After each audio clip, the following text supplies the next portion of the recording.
Welcome in, welcome in. Hope you're all having a great week so far. You're just past halfway through. I believe in you. You can make it to the weekend. We're almost there. After tonight, you only have one day without me, and then we're back to Friday, baby. Friday Targov. Yo, thank you for the sub gear. Holy shit. 13 months is crazy. That's nuts. I feel like a Beanie Baby plush with no bones, only silica beads. Mood. Fat mood. Yo, Red, thank you for the 20 stream streak. That's crazy. Thank you, thank you. But yeah, I hope everyone's had a good week so far. We've got a lot to talk about today. A lot to talk about. So, I'll go ahead and tell you what the stream's about here. Yo, what's up, Shades Fox? So there's a bit of VTuber drama going on right now. We're not gonna get into the drama part because I'm not really a drama kind of bird, at least on stream. But it did make me want to talk about something historical today, and we will be talking about military uniforms in anime and cool military uniforms in history that I think are rather underappreciated. So we'll be looking at that today for a little bit. But before we get to all that, we're gonna hang out, do our little typical stream stuff, talk about the updates coming up. We'll talk about a little bit of the drama. We'll just get a baseline going once we start talking about it and stuff like that. But we're gonna sit around and hang out until we get to that point. So, first off, thank you for the raid, Merlin Bishop. Thank you so much. Welcome, iterators. My name is Hara Rae Sol. I'm an Egyptian Peregrine Sun Goddess. I do War Thunder Variety and History streams. I have a master's in history, and I work as a museum curator full-time, so we like to do fun little history stuff. So I promise, unlike a lot of people on Twitter and the internet, I'm not talking out of my ass here when it comes to history. I know a lot about what I'm talking about, and I love talking about it. So if that's your kind of thing, I'd love to have you stick around. Thank you for the follow, Kurgan Rocks. I think I said that right. Welcome into the cold. How you doing? Welcome in, welcome in. Thank you, Q, as well, for the 20 stream streak. That's pretty sick. Thank you, hun. I love y'all's devotion, I just want to say. So yeah, we will get to that here in a little bit. We're gonna get a couple short things out of the way. Oh my god, excuse me. As usual, I drank a lot of liquid before stream, so I'm burpy. But we will be getting towards that after we get through the daily stuff. Got stuck in the door. Yeah? Mike's little penis. Yeah, that's gonna be so. How little we talking? I'm doing great, Jordan. Hey, Tender. But yeah, I hope you guys have all had a great week so far. I've got a little bit of exciting news from the job area that we'll talk about in a sec. But as for the rest of this week coming up, we're gonna do a quick little review of what's coming up this week. Nothing on Saturday, I do not think, for maybe the first time in like a month and a half. Thank God. I was getting a little burnout. So I get to actually spend my Saturday relaxing. I do have a meeting with our future, hopefully, YouTube manager. But besides that, it's looking like a pretty relaxed Saturday. Friday at 7 p.m. CST, we'll be back with our weekly Tarkov. It's gonna be a lot of fun. We're probably gonna play, I know a lot of people don't care for collabs, but I think they've been a lot of fun lately, really entertaining. And I've been having a lot of fun with them too. But what we will do, as a compromise, I haven't played Escape from Tarkov Arena yet, which is essentially Tarkov, but it's like in a COD style where you get your own little loadouts and you play in like deathmatch and stuff like that. So we will be playing that for a little bit for the first half of stream, and then the back half we'll be doing our regular PvP with friends. It's been a really fun week for me on Tarkov off stream. We'll talk about that as well. Sunday, the typical War Thunder with chatters. It's a pretty bog standard week this week. I'm kind of working on stuff to save up for Christmas and then our partner anniversary in February. So keep an eye out for that stuff. Things might be a little slow until then because I'm saving it all up so I can knock you guys out with all that stuff, okay? On those special dates. Hey, Void King, and I had a heart attack. Anywho, hello, Hara in chat. What's up, dude? Welcome in. YouTube side hype. Let's go. Hey, Nekos. Doing good. I hope the uniforms from Strike Witches aren't in here. Ooh, I forgot that one. Hold on. Hold on. We will be, I need to add those to the list. I have a big list going on right now. Hold on. Strike Witches. Okay. Oh, wow. Oh, wow. Oh, wow. Damn! He ain't gonna be in Rush Hour 3. Damn right he ain't. So, there is a specific period we'll be focusing on in the first bit, and then we'll be moving on to other anime. We'll be taking recommendations and stuff like that. Shit. Hold on. Hold on. Give me a moment. I don't know if this one's official or not.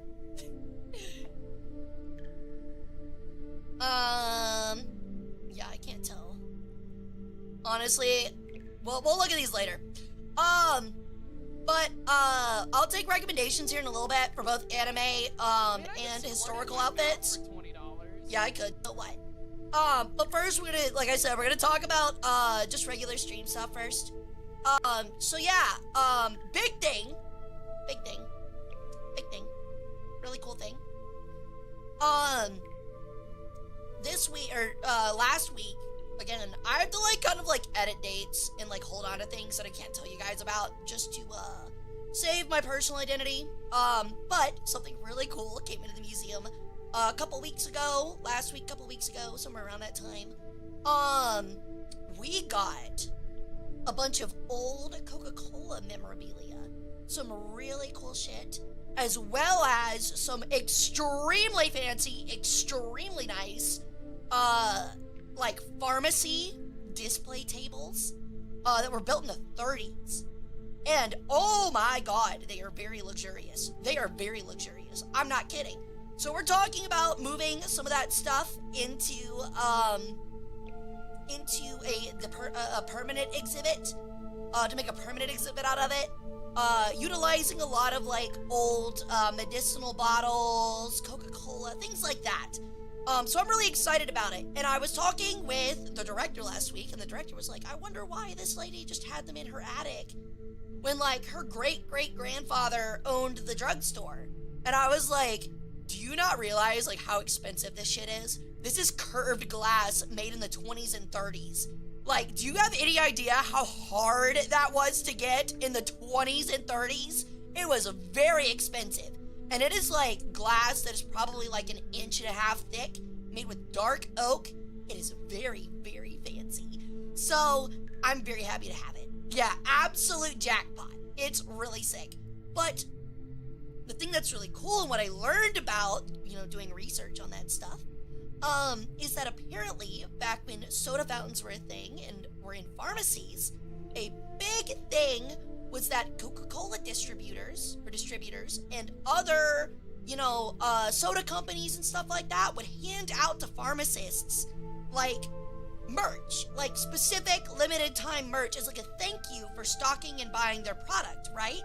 And the person that donated this also had a box of all that shit.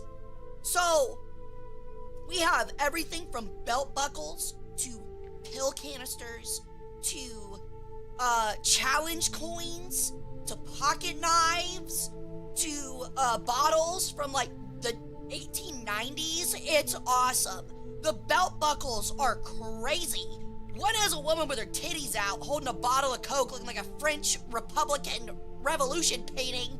And I'm like, holy shit, they used to make really cool stuff, man. So I'm really happy to have those, and they're really, really cool. Like, they're so fucking cool, dude. Like, they're so sick. One of the other belt buckles is like a Huckleberry Finn looking kind of kid with like his dog holding like 2 bottles and like walking. They're so high quality. They are insanely high quality, and they're so sick. But yeah, I'm very happy to have those. Yo, thank you for the lurk. You'll happily take your organs and your food. She huckles on her berry on my fin. She berries on my fin till I huckle. Ooh. French Republican sounds hilarious. Okay, so that might sound weird to people that don't know a lot about the Napoleonic era. French Republican is in Napoleonic Republic, not like, I don't even know, like, not like, George W. Bush wearing a Napoleonic officer's uniform. Wrong image. This entire time, I thought you genuinely worked in an ancient Egyptian-based museum. Maybe one day. I wish, dude. We do have a couple of artifacts from that area and time period, but not many, and we're more like a general museum.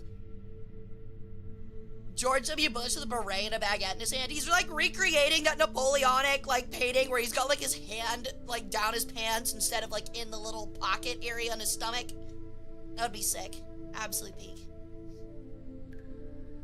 But actually, unironically, so something that I kind of thought would be kind of neat, if I had the money, it would be expensive, but I think we could work towards it. I think it would be very interesting. We're gonna have this discussion, but part of this discussion is because I also want to look at Napoleonic era uniforms and how underappreciated I think they are in the anime field.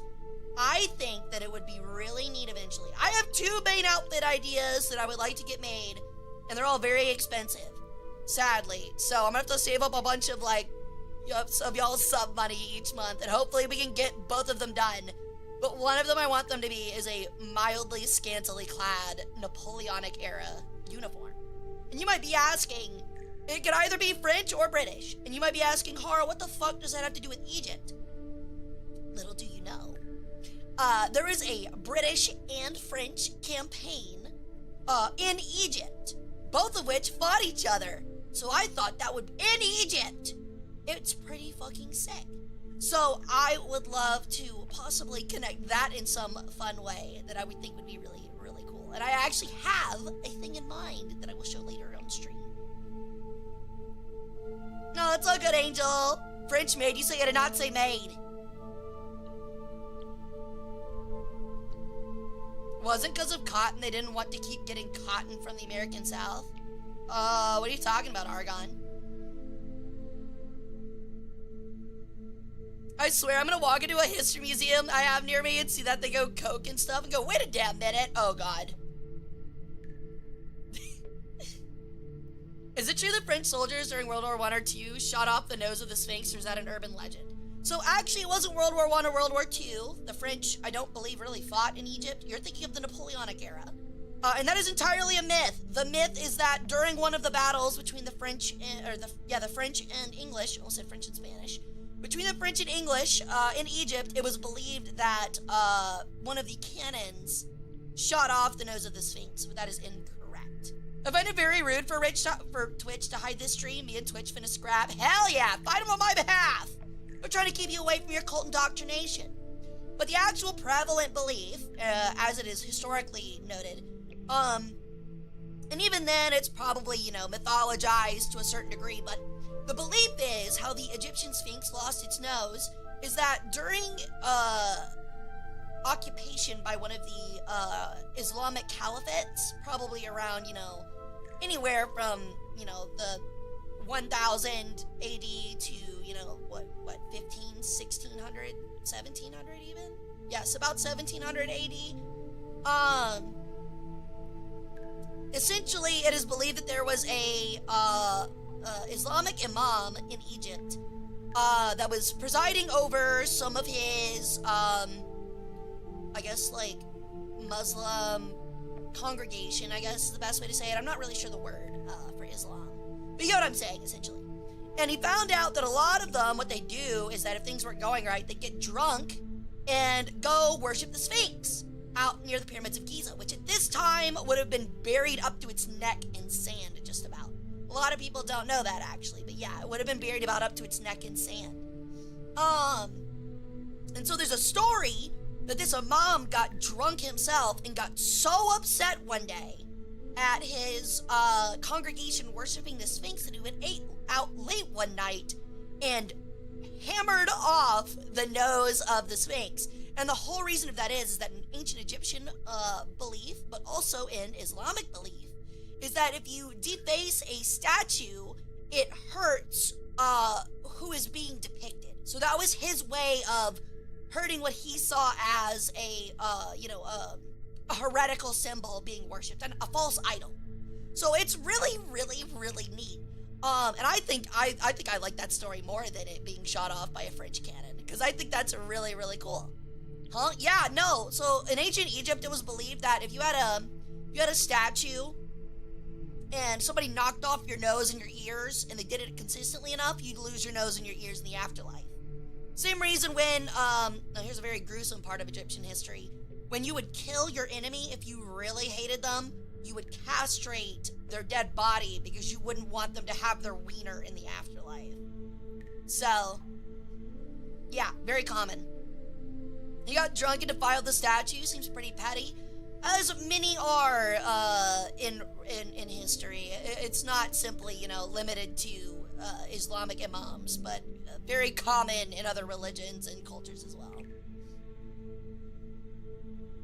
Thank you, Jordan. He got jealous. I mean, probably a little bit, but I mean, it's the same thing as if you were like, you know, watching Crusades and like they burned like some false like bull idol of, you know, Baal or something that they found in Canaan. You'd be like, oh, holy based! Well, let me guess. Brendan! Spring cleaning. Ow! But yeah, so that's the story behind, well, the most credible story of how the Egyptian Sphinx's nose got knocked off. But we're still not 100% sure. It's not confirmed, so. 72 virgins only to be castrated? No. This was long before Islam. This was like, ancient Egyptian belief. So, you would be a duat, you would be ballless and dickless. And maybe even boobless, if you're a woman and you're rated enough, in the afterlife. It does have to be kind of funny, though, to imagine there's a guy, like, chilling in duat that was not liked, and he, like, pops into heaven, he's like, oh, thank God I finally made it. I can start tilling my land and just enjoy being a farmer a happy farmer for the rest of my life. And then he, like, looks down, he's like, huh, that feels kind of weird. Something doesn't feel right. And he, like, opens his pants, and it's just smooth there. And he's like, I see. It just, like, blinks out of existence. So the Nubians, and the Assyrians, and the Babylonians, and the Persians, and sometimes the Greeks, and occasionally the Romans, a lot of people. The point is, a lot of people. Just about everybody that wasn't Egyptian, if we're being quite honest. Bro became a Ken doll or a super mutant from Fallout. So yeah, still happens today. ISIS destroyed a lot in the 2010s. Yeah, it sadly is pretty common, and that was actually a very, honestly, dark time for Middle Eastern archaeology. Very disappointing. It's sad too, because a lot of people will look at that and be like, oh, like such and such religion are animals, not realizing that a lot of the people that died defending those sites were Islamic or Muslim themselves. For example, I think it was the curator of one of the main museums in Afghanistan during that time period. When they rolled up to his museum, he essentially shielded some of them with his body, and they killed him for it. And he was Muslim. You know, they were ancient, you know, Babylonian, Egyptian works, but he protected them with his life, and it's very sad that it happened. But if you look it up, you can find it on the news. He was very, very accredited too, which is just really sad. So I hate that people use that to attack a certain religion when in reality, you know, it's crazy people being crazy. It's every side of humanity sadly has its messed up side, if you know what I mean. But anyway, to get away from that depressing topic, we will be I forget where I was gonna go next. Oh, we did have something else to talk about. So yeah, we talked about the really cool stuff at the museums. That's pretty neat. We talked about our upcoming schedule. We'll be getting to the military uniform stuff here in a moment. Just imagine the curator opening a window and mag-dumping an AK out the window. Honestly, I would like to enter my Indiana Jones era. So yeah, ow. But, yeah. So, yeah. Okay, so, we are going to talk a little bit about, the drama surrounding this. I'm only going to touch on it a little bit because I'm not one to really publicly take a side because there's no point. It's just drama. But as a historian, Ari, I felt like I had to chip in a little bit. And we'll do it for like 5 seconds. We're not gonna get into politics. We're not gonna get into like, oh, who's right or whatever like that. I'm gonna make a little short statement and then I'm gonna explain why that is influencing what we're talking about today. So, if you don't know, Zentreya, great streamer, great personality, good person, right? Zentreya came out with a new outfit that is meant to be military, like Dommy Mommy inspired. You know, very on brand. Right? And it is black and a little World War II looking. And she has a red color scheme. So, while I think it was a cool idea, it opened up a lot of criticism, both fair criticism and really dumb criticism, as everything on the internet. Where you had some people saying like, hey, like, you're not a bad person for this, but it just wasn't super wise to go with this design choice with your color palette. And then some people being like, that's a Nazi! So the reality of it is my statement on it is, I'm kind of in the middling camp of, I like what she was thinking about. I particularly think it was unwise to go with that design direction with her color scheme. But we're gonna talk about what influenced her look, okay? That's what we're gonna talk about. And the other thing I want to just make a disclaimer of, if anyone actually thinks Zentreya is a Nazi, you're kind of ridiculous. Stop it. Just stop it. That's ridiculous. Everybody knows Zentreya is cool. Of all people, Zentreya deserves the benefit of the fucking doubt, you know? Okay. I feel like the uniform was more inspired by Bismarck from Azure Lane than anything else, and we will get to that! Little chatter. I'm not gonna comment on how I feel about the design of the outfit itself. I have my own opinions about it, and it has nothing to do with, you know, World War II or Nazism or fascism or anything like that. Just purely from a design standpoint. That really don't matter. My opinion on that doesn't matter. I'm not the one with the outfit. I'm not the one it's meant to cater to. I'm not gonna make that kind of comment. You know what I mean? Even if I do feel positively about it, which there are some things on it I feel very positively about. But anyway, so what we're gonna do is we're gonna take a look, first off, on why her outfit likely looks the way it does, and it's anime inspired. Let's be honest, it is inspired by anime.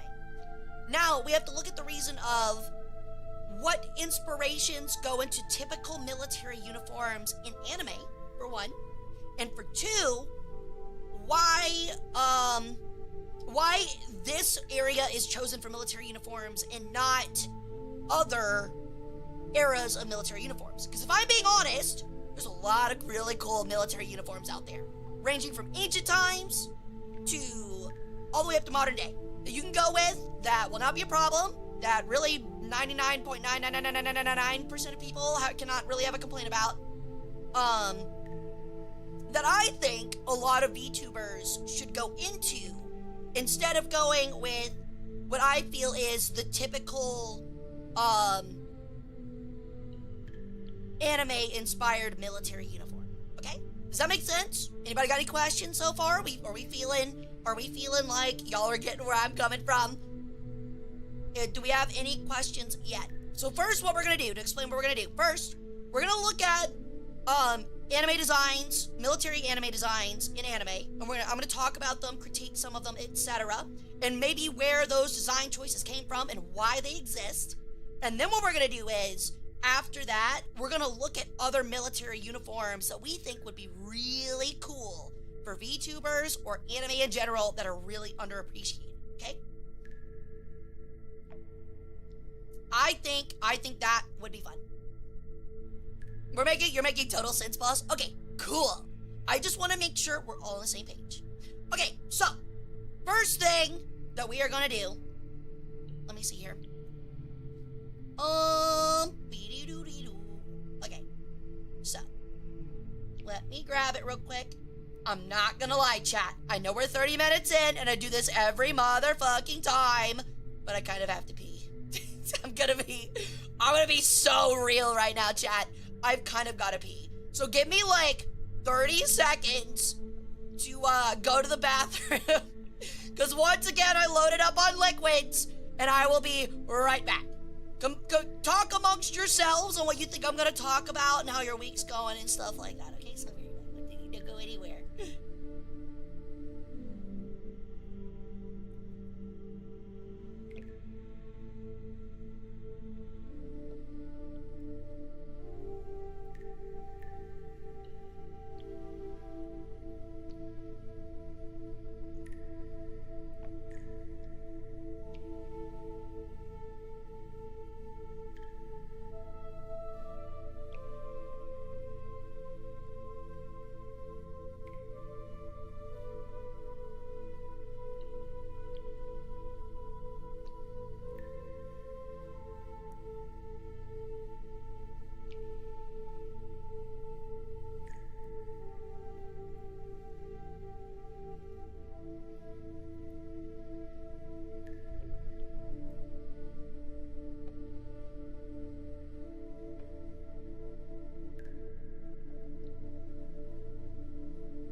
Alrighty, so before we go into looking at some examples of uniforms in anime, I want to discuss kind of a little bit of background information on why specifically, thank you for the lurk ball, and Benjamin, I'll happily take your organs. Why specifically there was a bit of an obsession with Middle European aesthetics in Japan. So, if you don't know this, yo, what's up, Bart McButtface? Fucking incredible name. Welcome in. But the first thing we're gonna talk about is, yo, thank you for the 15 stream streak, Thomas. Thank you, that's sick. The first thing we're gonna talk about is there was a period of anime, probably ranging from, I don't know, I feel like the peak was like 1990 to like mid-2000s, like pre-2010, which a lot of you might not remember because apparently according to Spotify, I'm ancient.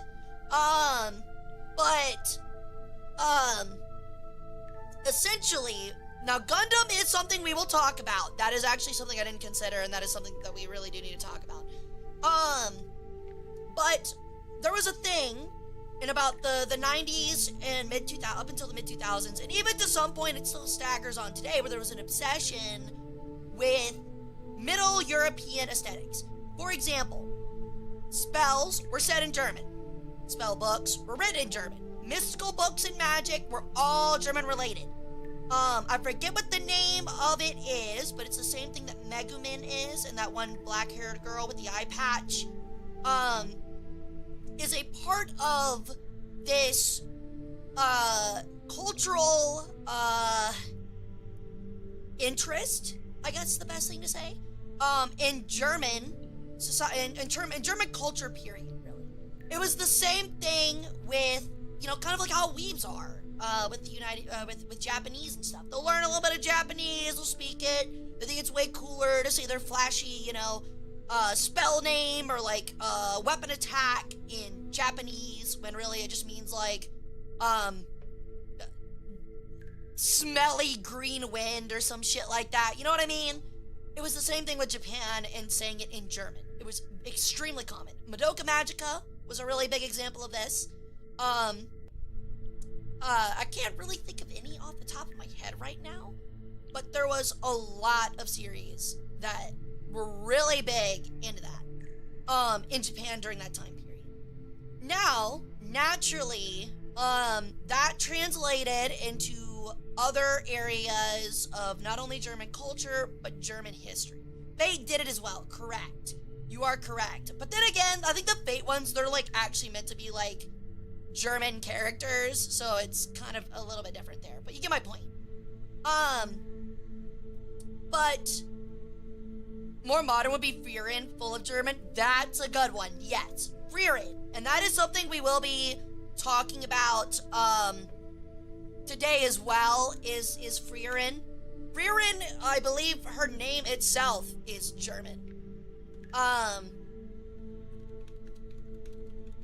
But something I do want to talk about will be Frieren related. Okay, let me actually get this pulled up.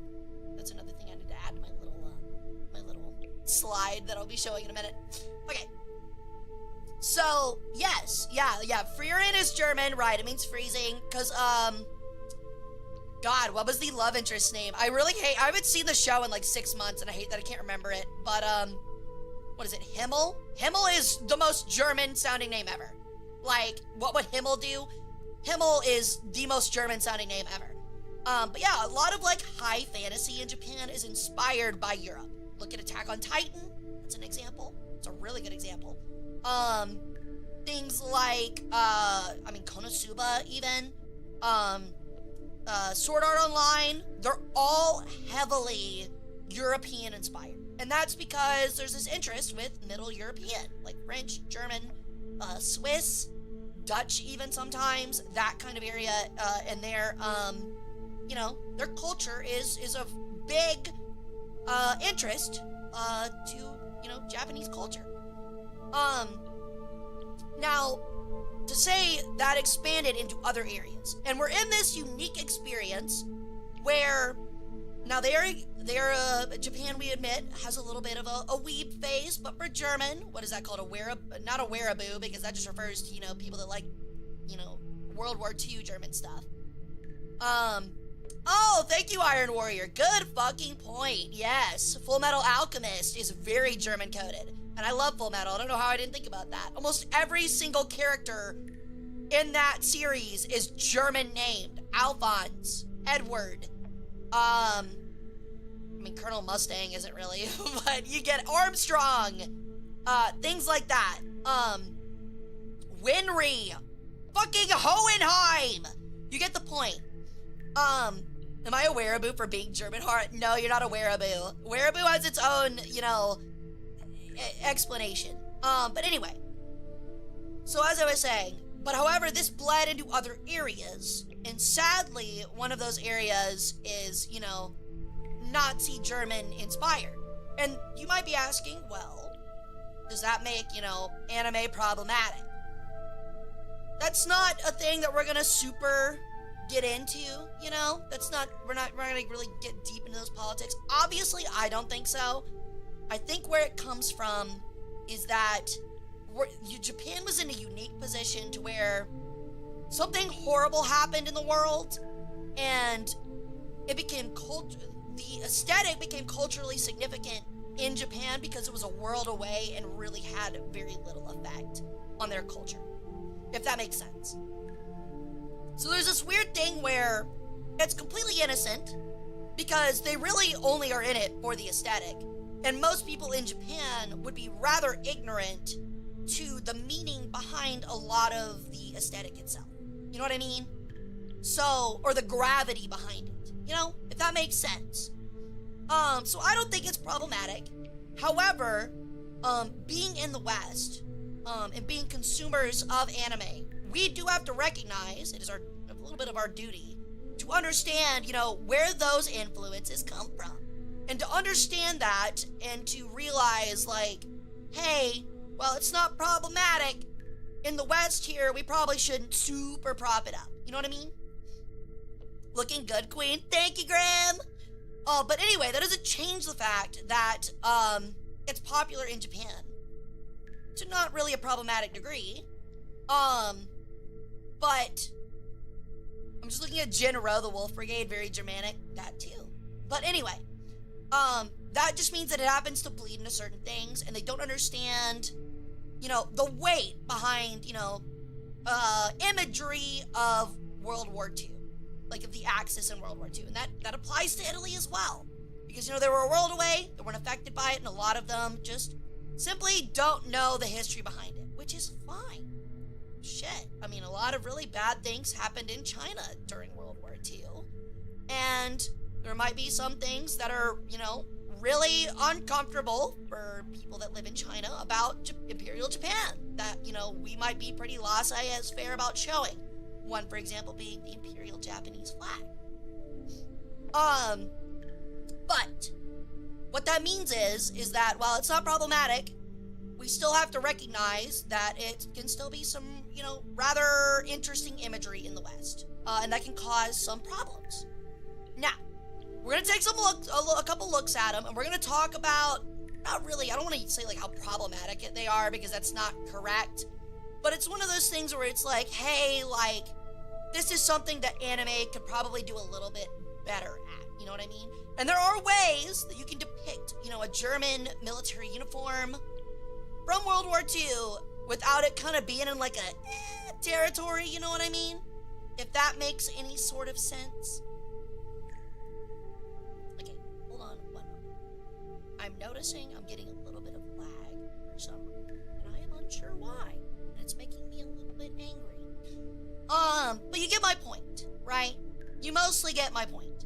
So, what we're gonna do is we're gonna take a couple looks at some examples in anime, and we're gonna talk about how, not only is it really a problem, but we are gonna talk about how people have taken that, you know, non-problematic depiction of Nazi German things as a Westerner, and it has kind of morphed back into this thing where people in the West don't see it as a problem because it's an anime. You know what I mean? Like, they kind of give it, like, this weird pass that it's okay to do it in the West because it's an anime. If that makes sense.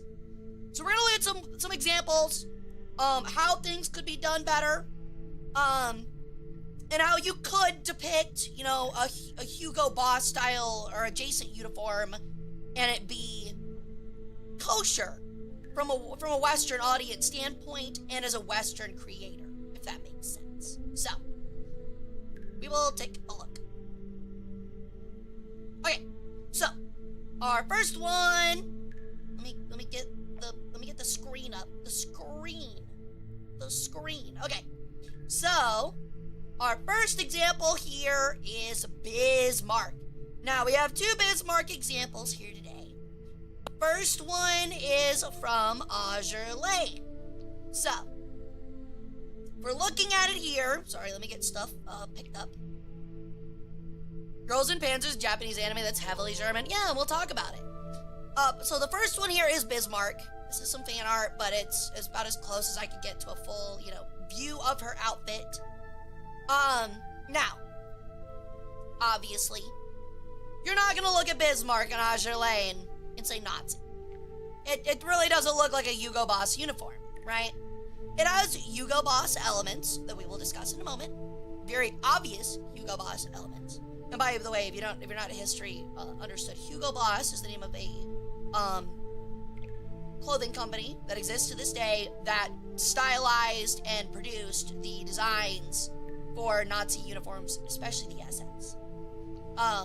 But anyway, naturally, it's gonna be German World War II inspired. It's the fucking Bismarck, right? You can't just make a Bismarck character and not do something German related, right? I mean, it's a bad idea. It's dumb. It wouldn't make any sense, especially when you're a history related game like Azure Lane. That's debatable how, you know, historically related it is, but it's history related nonetheless, right? Okay, so looking at the Bismarck's uniform, we've got a lot of things here that are not indicative of a Nazi uniform. In fact, it's pretty far away from it. The cape is the first thing. That's something I've noticed in anime, especially with German uniforms, are capes. The German military uniform is capes. Wasn't really a thing in Nazi Germany. So the capes are kosher. But it's weird how it shows up all the time, you know? How it constantly shows up. Now, the little area here is fine. Just a, you know, standard coat. But this is nothing like a Nazi uniform. A Nazi uniform didn't really have anything like this. It did have 6 buttons going from, you know, the breast to the abdomen, but it was not in that design. It is completely different. The skirt, completely different. The gold and red, you know, the gold, white, and red indicates more of a modern German flag to me than it does, you know, Nazi Germany. Because I don't think the Nazis really used a whole lot of gold. That wasn't really a... I'm sure they did in places, but it reminds me more of like a Prussian or things like that. Next is the furry thigh-high boots. I mean, that is very obviously not Hugo Boss coded. However, something you would have to realize is that there weren't really SS uniforms for women for very obvious reasons. So, an argument you can't really make is, well, she's wearing a skirt, so it's not a Nazi uniform. Well, no shit. It's a female interpretation of a Nazi uniform. You see what I'm saying? So, that's not a sound argument. However, and what makes it a little bit of a problem, the eagles here, a little bit too much, if we're going to be honest. Now you're hitting a point where you are pretty much directly referencing at least a Wehrmacht uniform. Nothing SS, nothing too crazy, but it's still the Wehrmacht. Or the Kriegsmarine, etc. You get what I'm saying? And while it is a Wehrmacht and Kriegsmarine ship, it might be a little bit unnecessary. You know, you can do a bird without it looking, you know, about as close to it as you can get without, well, still be going, you know. So you could probably go for like a different bird depiction and it'd probably be better. But overall, I mean, this one's pretty good. There's no armbands. There's no, you know, like even ambiguous armbands, things like that. It's pretty different. And I've noticed also they were very careful to put in a flag. You can't see it here, but it looks like Norway's flag, but it's black, white, and red. That really doesn't look like any flag used during that period, which I think was a very smart idea. Yo, what's up? It's the cool kids. How's it going? But yeah, I also like this symbol here that's on her shoulder pauldron thingy. I think that is a good way to go. There are a lot of things that you can use that are German inspired that feel very German but don't fit into the Nazi aesthetic. You see what I'm saying? Like, for example, you could heavily lean into a World War I aesthetic and be perfectly fine. You know what I mean? Hold on, 1 second.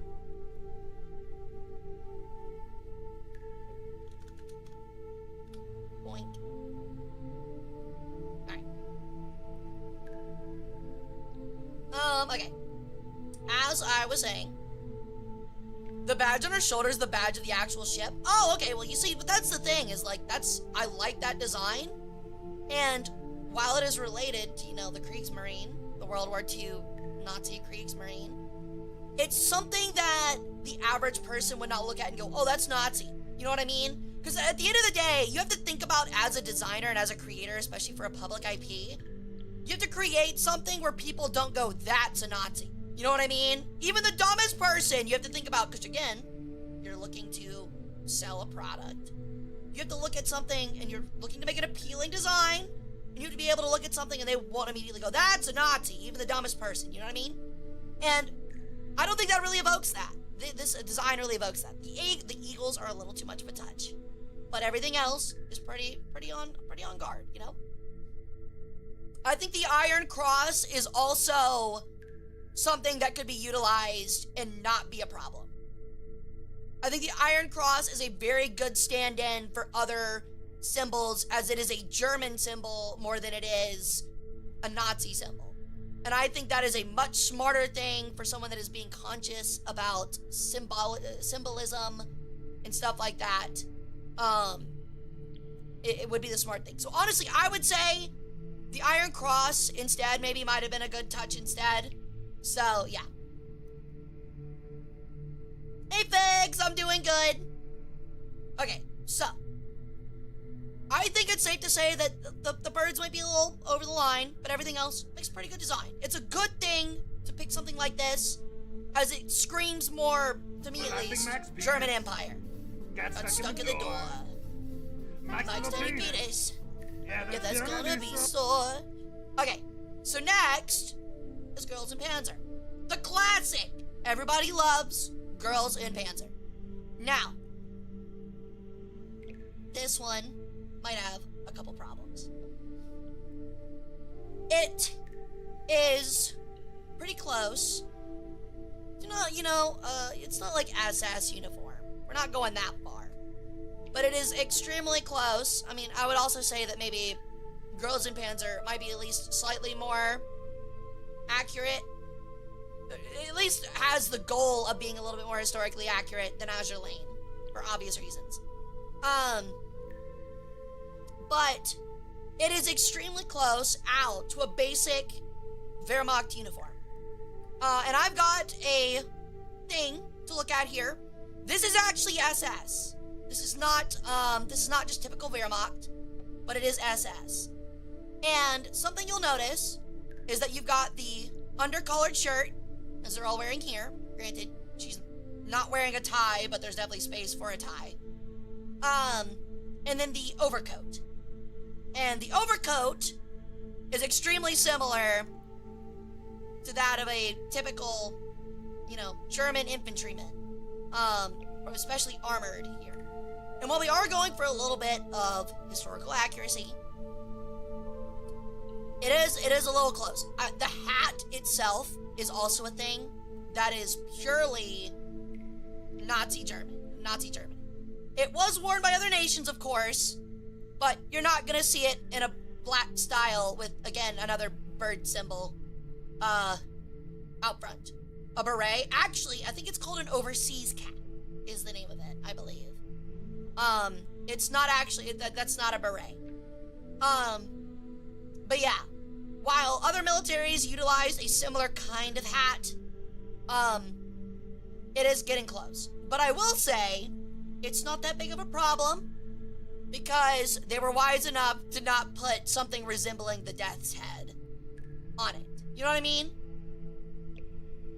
So, like, as you can see with, these not so fine gentlemen, there's the Death Head symbol, and while it was used in World War I, it was heavily co-opted by the Waffen-SS. And it was very wise of the creators of Girls in Panzer to not use that. And I would also say that this symbol is kind of far enough removed from a bird to be cool. So, I will say the overcoat is pretty close to being accurate, and honestly feels like exactly like something a woman would wear if they were in, the Wehrmacht. I think it's cool. Because how else are you supposed to depict the jacket like this? You really kind of can't. And the garrison cap is also something that's pretty standard issue. So while it still is kosher, you have to make a reminder to yourself and be reminded that, again, this is directly influenced still from Nazi Germany, as was a lot of the things here. And they are made apparent in both designs. Okay. So the next one we're going to look at is, I think one of the most popular, well-known ones is Esdeath. And, I mean, if we're looking by the side-by-side, it's pretty on the nose. Like, this is one of those things where you might not look at her and go Nazi. You might not look at her and go Nazi. But you will low-key look at Esdeath and go, okay, that's kind of Nazi. Just a little bit. Just a smidge. It is very close to the white uniform used by the SS. I will say, I absolutely love this arm design. These little, extra sleeve things. Oh my god, that's fucking hot. I need to get something with that tomorrow. But it is very obvious that this is heavily inspired by an officer's coat from at least the SS. The pockets, exact same, if smaller, because you know a woman can't have full-size pockets. The buttons, well, not exact, are very coated. They were smart enough to not add the armband, but if we're looking at the sleeves, it's, again, we're stretching it, but it's a little armbandish. And then the belt, the waist belt is also there. Granted, they went with a plus sign. You could argue it's a cross, but I'd really say it's a plus sign. So we're kind of cool. But still, it's one of those things where you look at her and you go, wow. Yeah, that definitely gives off Nazi imagery. It's a little bit of a stretch, I will agree, but you definitely look at it and you are thinking in your head, that is definitely Nazi inspired. Yo, what's up, McBain? Hey, Primes. Hey, Prime Zenith, what's up? How's it going? So, I will say, the thing that changes it with this one, with Esdeath, is despite how people feel about her, you're not supposed to like Esdeath. It is made very aware that you are supposed to feel negatively about Esdeath. She is a murderer. She is a mass murderer. Some would say genocider even. She holds very fascistic beliefs. Very authoritarian beliefs. And that is why, despite the outfit being more on point than the last we've looking at, I would argue is kosher. At least from the context of the anime, because you're not supposed to like her. That's the entire point. She's supposed to be a piece of shit. It's the entire fucking point. And everybody look at her and go, oh my god, she's hot. She's got massive fucking bazongas. Fucking mommy, I wish she'd, you know, have a weird obsession with my ass. But you do realize deep down, like, hey, like, she's fucked up. Like, she is entirely fucked up, you know? So, yeah.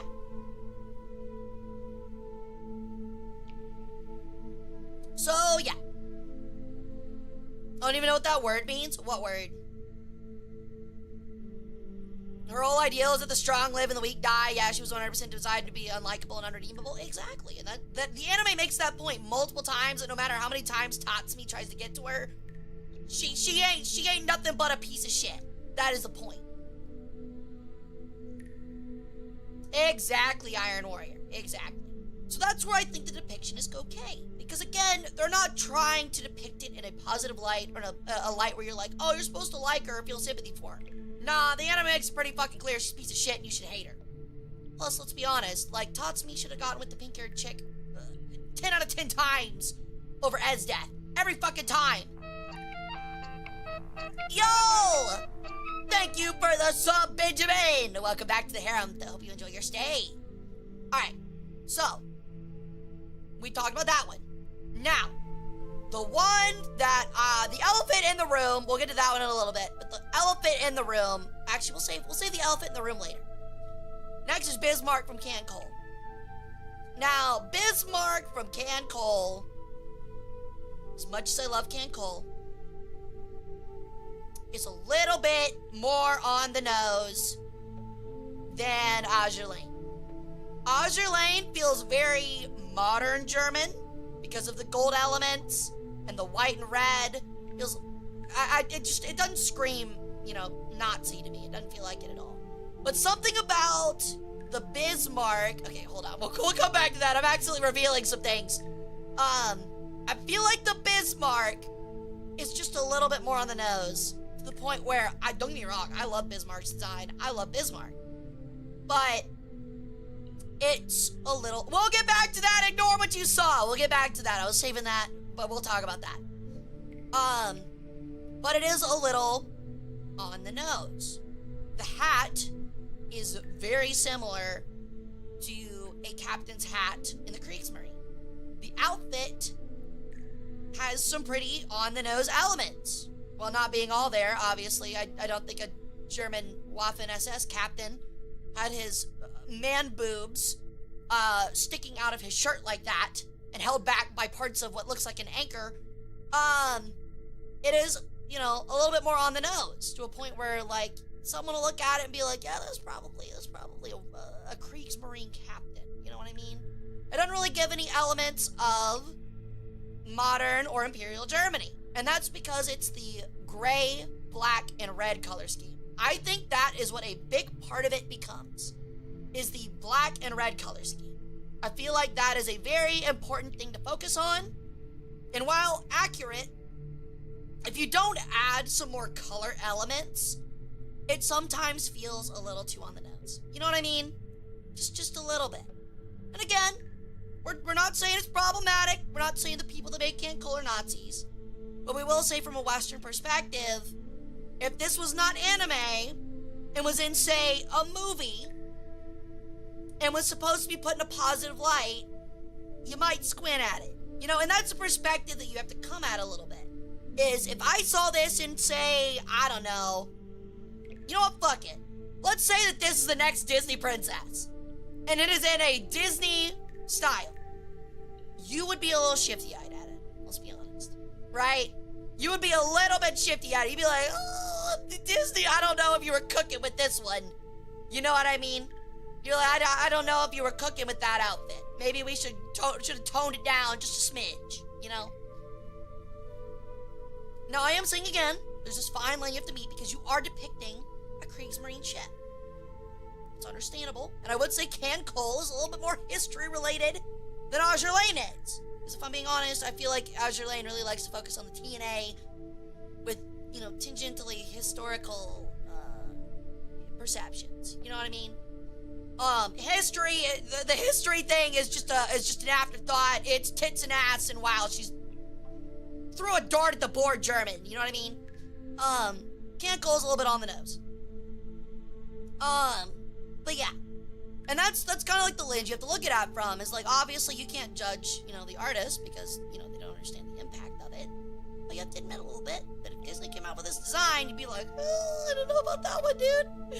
I'm not gonna sit there and call the artist a Nazi, but, probably should have toned it down a little bit, just so, you know, make everybody just kosher, you know? Okay. So that's what I feel about the Bismarck. I think it is, again, don't get me wrong, great design. I love the design. But it is a little on the nose. And you have to think about that from a non-anime perspective. Like, another perspective is, if you came in, if your mom that doesn't know anything about anime comes in and looks in your room, you got a bunch of posters of this chick in this outfit, and there's iron crosses all over it and stuff like that, we're gonna be honest, your mom might look at you weird a little bit. You know, not just for the anime, not just for the gahangas, but for the outfit as well, especially if you know, even just with the iron cross, put that up in your room. You know what I mean? With a black and red color scheme with the iron cross, you might get looked at just a little bit odd. Alright. So now we will finally get to the elephant in the room. And that is Tanya the Evil. Now, I will admit, I've never read the manga. I watched a little bit of the anime. It's not a bad anime. It's got a very good storyline. It's very interesting. And it's got a interesting twist to it. Yes, she is a guy. And while I understand, Karnak, that she is called Tanya the Evil, we have to remember that a lot of people that watch this anime come out seeing her as the hero and the protagonist and not a villain. That is something to remember. Which means that this, regardless, unlike As Death, who we were looking at earlier, As Death, by the anime, very clearly shows that she's not a person to like, and that you're not supposed to like her. Tanya the Evil is a little bit different. And what I'll mean is that her season 1 uniform, that is not very indicative, this is the anime uniform, is not very indicative of, you know, Nazi elements. Obviously, there's the Iron Cross. Obviously, there's a bird-inspired medal on her. But this is where we're getting, this is where we're hitting a line where it's like, okay, no, this is becoming a problem. And what I mean by that is, it's just too on the nose. It is very, this looks like an outfit that a German military commander would 100% wear. Like, not even a doubt without it. If you took a picture of, let's say, Rommel and put him in that jacket and that outfit, you would go, yeah, that's pretty standard. That looks like a German Nazi uniform. Like, almost exactly. Like, you would not hold any questions about it. You might hold questions about the bird, but you might be like, maybe it got fucked up in the photo. Yeah, it's more World War I, but has World War II elements. It is, now, this is something I would like to touch upon, Daniel. A lot of people make that argument, but Tanya the Evil is very clearly not based in World War I. I know a lot of people that watch the show argue that, but it's not, if we're being entirely honest. The equipment is not. They very clearly use Panzer tanks that were not in World War I. She's clearly wearing a uniform that was very World War II related, not World War I. The more Imperial German side. Very commonly a point of hers is how much she hates communists. Communists were not in World War I. Not a thing.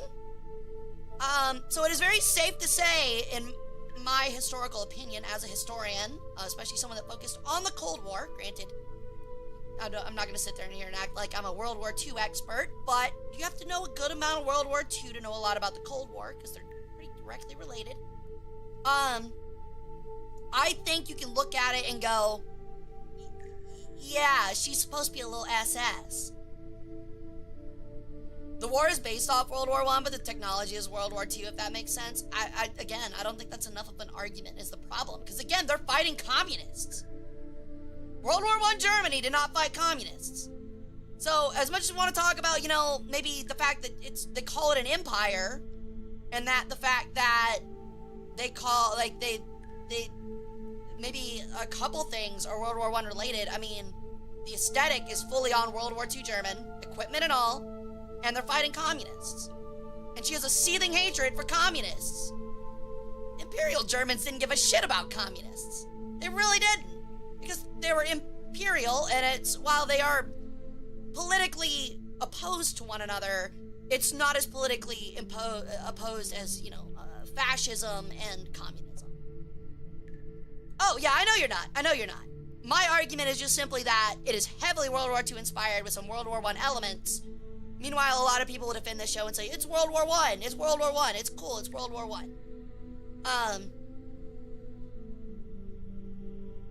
But anyway, I know it's alternate universe, but I think this is where we're hitting a point to where it is too on the nose. And again, not gonna sit there and call creator Tanya the Evil a Nazi. For very obvious reasons. You know? For very obvious reasons. However, we're gonna talk about the problem that presents itself with these kind of designs, right? With designs that are too on the nose. And it is very comparable. My point exactly. Yo, thank you for the 5-stream watch streak T-pose. Now the problem that becomes is that people that like anime, right? In the West, us Westerners, not Japanese people, us Westerners, who know about the context, who know obviously a lot about the Nazis. Everybody was taught about the Nazis. You cannot claim ignorance. You can claim some ignorance, but you fucking know. Everybody fucking knows in the West. Know what is behind the imagery, you know, and the symbolism, right? And the problem is that a lot of people in the anime community, regardless, uphold that symbolism, despite being Western, despite knowing that history, and think it's okay. Now again, you want to hold up a design like this, probably cool. It's so far removed. It is so far removed that it's probably cool. Holding up an Aztec design. Now, another one I didn't talk about is, I forget the name of this show, but it's World War II coded, but it's just a smart way of depicting World War II uniforms in an aesthetic without going into, you know, pure German World War II design. Girls Last Tour, thank you. I think Girls Last Tour is an excellent way of showing that you can use German equipment and things like that and it not feel anything, you know, German Wehrmacht World War II related. Because, like, it is World War II related. I mean, she's wearing the helmet, and there's crosses, and it's a green military drab clothing, and I think they even drive a World War II German vehicle, but it doesn't feel like it at all. However, when you get to this and you start like emulating that, and you start, you know, commissioning characters to wear things like this as a Westerner, you are low-key watering down the impact that symbolism has. And now I will talk about the last picture we have and show why that's a problem. Because people turn it into an idea where it becomes okay to joke and meme and prop up this symbolism, as is here. Now, obviously, I don't have to sugarcoat it for you. This is Frieren, a German-inspired character in a pretty obvious SS uniform. I mean, there's no arguing it, right? There's literally no arguing it. It's got the swastika. It's got the death's head, a really shitty version of the death's head, but it's got the death's head on it. It's got the eagle, and it's got the uniform.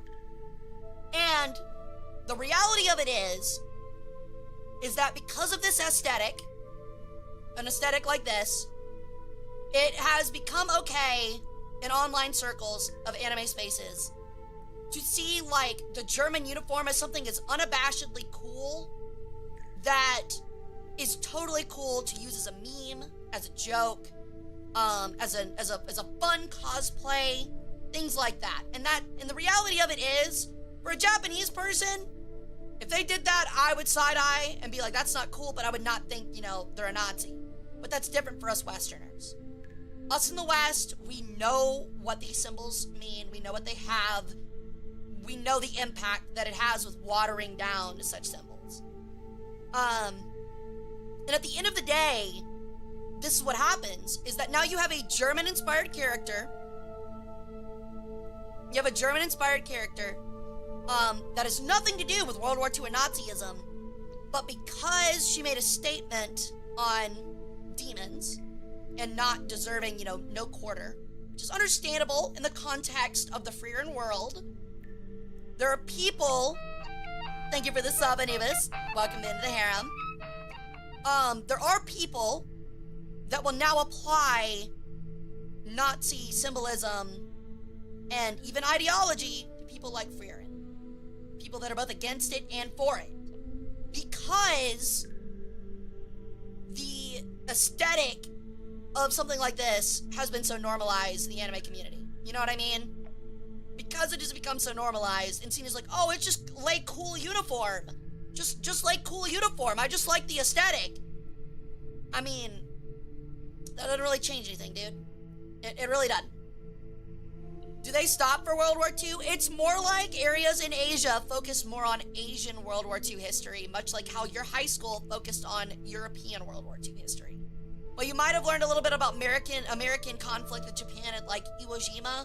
You'd never really heard about, you know, the war in Manchuria, or the war in China, or, you know, the battles in Thailand and India that didn't have anything to do with the West. You know, things like that. So they gloss over the Western portion because if we're being honest, culturally to them, it doesn't really matter. You know? It just doesn't matter. So the average Japanese person doesn't know about the symbolism and the stuff behind it. However, us Westerners are very aware. And sadly, there is now an undercurrent, I would say, of people who, I'm not going to go as far to call Nazis, because I feel like that fits a very certain criteria. But they do have certain opinions that has likely been inspired by this aesthetic. You know? Like, where essentially they start out with the aesthetic and they go, oh, this is really cool, and then they dive a little too far deep, and now all of a sudden, you know, they believe in great white replacement theory. You know? And there are some people there are a good number in the anime community, and there are, sadly, some in the Vtubing community that are prominent, that believe in that kind of stuff. And you know what they do? Every single time, they get themselves an outfit that is not an SS uniform, but they'll get something like Esdeath, or they'll get something like Tanya, to where it is just enough for them to go, well, it's not Nazi. I just like the aesthetic. I'm not a Nazi. I don't believe in, like, you know, I'm not racist. But I like the aesthetic. And then, you know, you look into their opinions, and they low-key are racist. I mean, they just are. I mean, great white replacement theory is a racist conspiracy theory, if we're being honest about it. So, from a historic point of view, Westerners cosplaying and sharing things like that can be very damaging. And that's why you see a higher rise of it in, you know, anime communities than you do others. Like, for example, like, you think the fucking supernatural community has a fucking problem with, like, Nazi uniforms and Nazi symbolism? No. Because none of that's in fucking supernatural. Same thing with, like, Scooby-Doo, or, like, I don't even know, like, anything, sports. Fucking sports. You know what I mean? Like, it's purely a unique anime problem. And while there are some historical games that are like that, kind of the Veraboo community has died on the internet for the most part outside of anime spaces, because a lot of people that are into history these days realize, hey, that's kind of cringe, you know? It's kind of cringe, you know? So my point is that I think it's unwise for people that are Western, especially the Vtubing community, to use adjacent symbolism that goes with, you know, an SS, you know, World War II German military aesthetic. And while you can do it correctly, as we've seen in some of these examples, it's just not that wise, you know? So, to transition that, you might be asking, well, what would be some wise choices? I think somebody stated, like, earlier, like, how do you make, an intimidating military dominating figure without invoking some kind of, you know, black uniform military, you know, look? And that is very possible. There are a lot of periods to choose from. My number one period that I would choose from, that I think a lot of people overlook, as I said earlier, is the Napoleonic. I think that there are a lot of really, really cool Napoleonic uniforms that could be utilized to not only seem that kind of like cool, military hardline aesthetic, kind of like an Death, without going fully into it. You know what I mean? This is a perfect period. I mean, shit, if we're arguing correctly, you could go with a lot of things with Imperial Germany and World War I if you wanted to. But I think this is an aesthetic that you could really pull off, would be very impressive, would look really cool, and gets the job done. And that's something that I think anime overall just happens to forget, because again, they don't know about Western history, you know? Now, something that I would like to get an outfit for eventually would be Napoleon's, if I can spell it right, Napoleon, because I'm trying to think and talk and think about another thing at the same time. Napoleon's uniform at the Battle of Marengo, which was cited often as his masterpiece. This looks fucking tight. This looks sick as hell. Sorry, I clicked on the Nazi Freerin again. But this is something that you could go with that fits the aesthetic of that black look, that militaristic, domineering look. And you can even edit it, again, you can edit it in a sluttier way. This could be more opened up. Your chesticles could be out. You could wear a skirt here, or you could wear thigh-high boots, stuff like that. And it would look rad as fuck without ever having to deal with the historical problems that come with, you know, anime-inspired uniform. I can't take Sideways hat seriously. It's totally cool. What if I told you they have front-facing ones?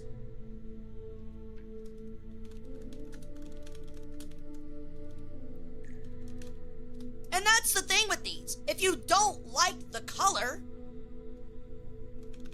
you can change the color and it looks significantly different enough that you won't have any problems. You know? You could do something like this. I mean, again, you don't have to go with the plain white pants or the plain black boots. You can fit it up, again, you can fit it up a lot like an anime does with, you know, Wehrmacht-looking uniforms. But this is an era that you could pick that would look fucking sick, would have the same, you know, idea behind it, and would have none of the baggage. You could go a little bit further back. A lot of people are mentioning the Winged Hussars. The Winged Hussars are an awesome choice. Fantastic fucking choice. It's a little bit more, you know, armored. This is during the more, you know, armored period. Sorry, I can't see. There we go. But that's a fucking sick design. That's fucking awesome. That is so fucking cool. Like, why would you not pick something like this? It's really fucking sick. It's really sick.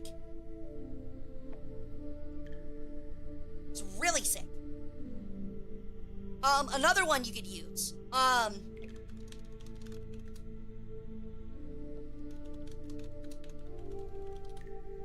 Things from the Renaissance. You could go with Renaissance era looks. I keep clicking the wrong thing because I can't see behind my camera. And that is way too small. But you get the idea. Like, you could do like a Landstracht. I think that's how you say it. Which is also German. And would look really fucking sick. And you could change the colors and design how you want. Something Renaissance. You could even go Renaissance Italian. If that's more your angle. I mean, look at this drip, man. This is some crazy fucking sick drip.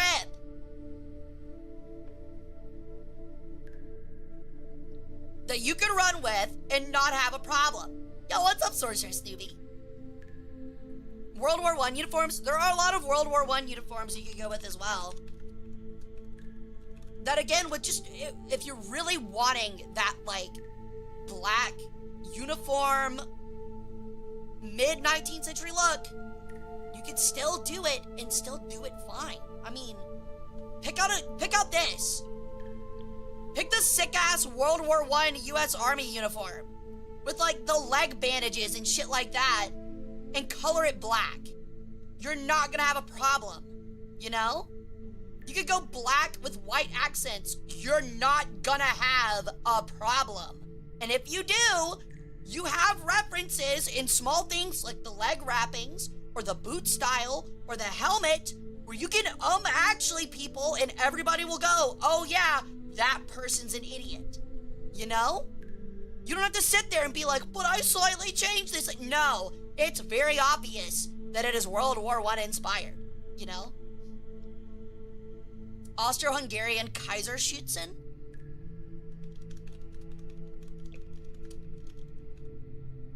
Kaiserschützen. Great example. In fact, here's an anime girl wearing it. That looks fucking rad. That looks so fucking sick. And you don't get a single vibe of World War II Germany off of it. It's got a sick hat. It's got a cool feather. It's got a sick coat. It's gray with black and white accents. And there's nothing at it that you look at and you go, oh yeah, that's a Wehrmacht uniform. Unless they're really fucking stupid. And even then again, you can pull out and go, look at the hat, look at the shoes, look at the pistol.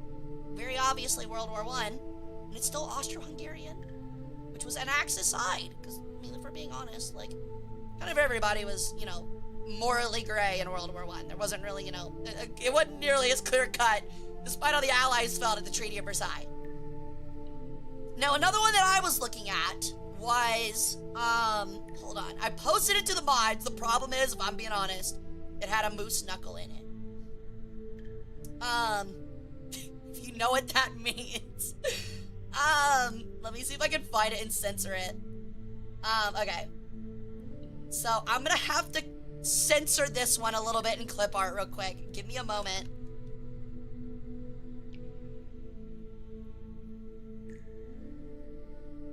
I don't think I know what it means. It is the term for a woman where you can see her thingy through her clothing. If that makes sense. Okay.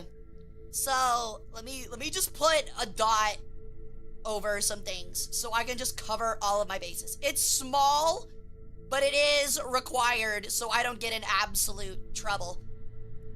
All right. Let me crop. And I will save it to desktop. Save that as the wrong file. Okay.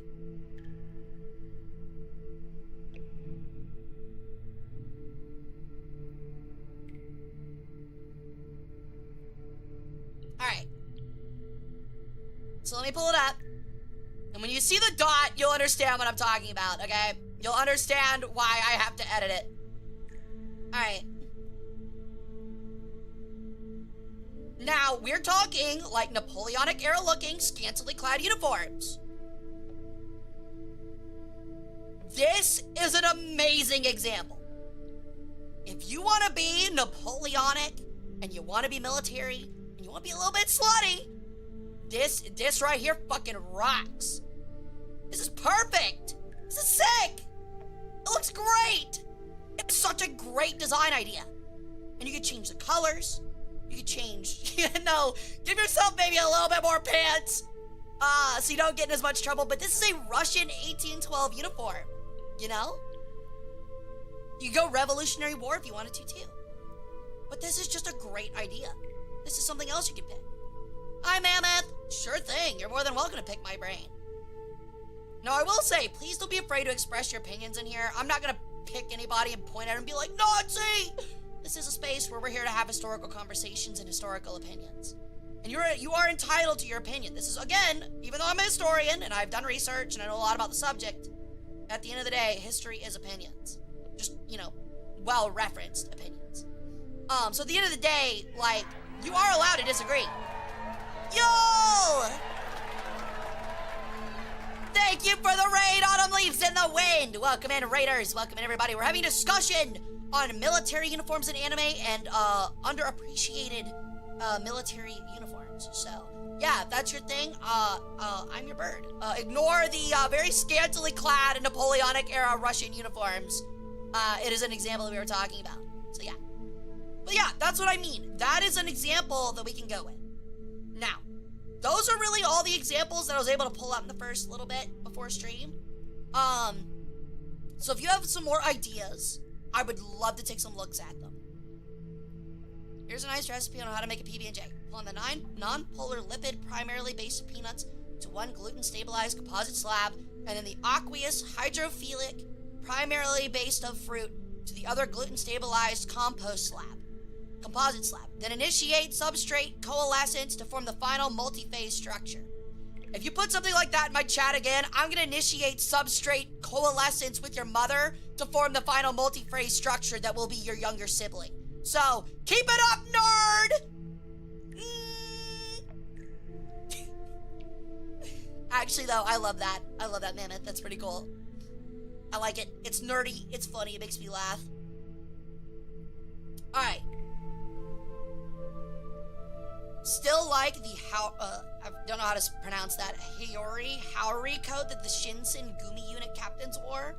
Exactly. You can go with something like that as well. You can go something a little bit more medieval if you wish. And again, you don't have to go medieval and wear plate armor.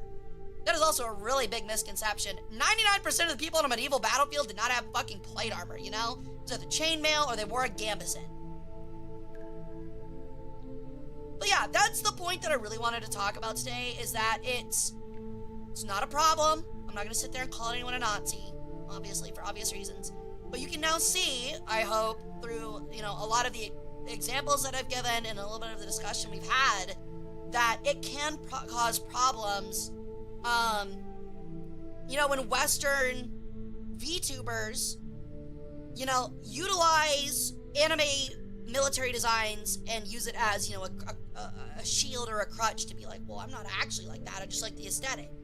You have to be careful with, I'm not going to say, obviously, if they use a design like that to instantly judge them, but if they use something adjacent to that, it might be time to be like, hey, I might want to, just check them out a little bit deeper. You know what I mean? Because it's a little uncomfortable. I gotcha. Well, thank you again, Autumn. That's very sweet of you, hon. I hope you have a great rest of your night. But I also want to show that, for design, stuff like that, You don't have to go the stereotypical anime military route. You can go a million other things. Actually, a great example. Hold on. I actually have a figurine of her and I completely forgot about her. Hold on. I gotta get up for a sec. I gotta check the box. Okay. This is a fantastic example of looking intimidating, German, but also not a Nazi. But not like Nazi inspired, rather. You know what I mean? This is an amazing example.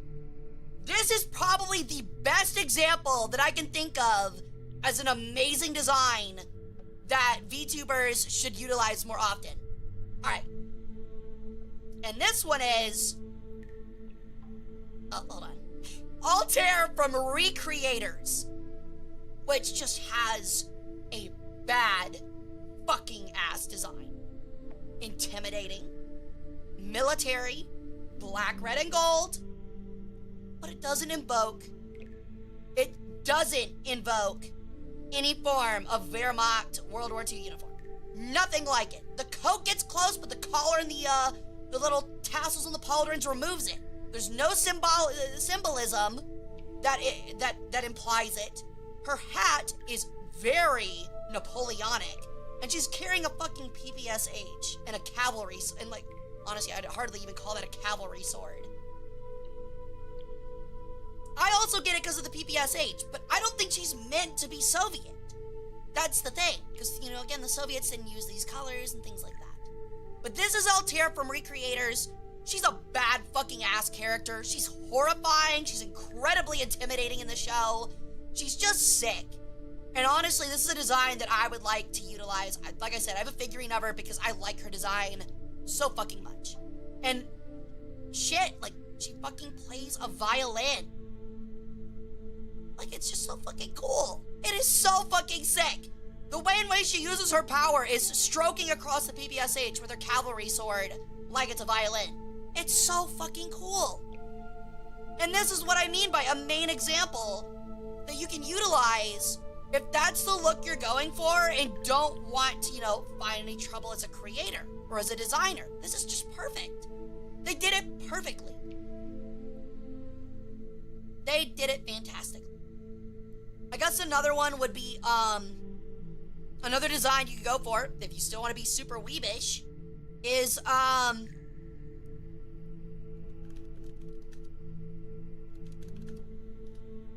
Nobunaga. You could go with fucking Nobunaga. The classic. Honestly, probably my favorite character in Fate is Nobunaga. I mean, it's exactly... Here, this is probably the best one. This art's incredible, by the way. I don't know who did it, but they did an amazing job. But I mean, like, again, very, like, German. It's got the same aesthetic style as, you know, what a lot of people look for with German World War II, and it's nothing World War II. This is Meiji era kind of a style. A Meiji era rifleman. Obviously from, you know, the Meiji period in Japan.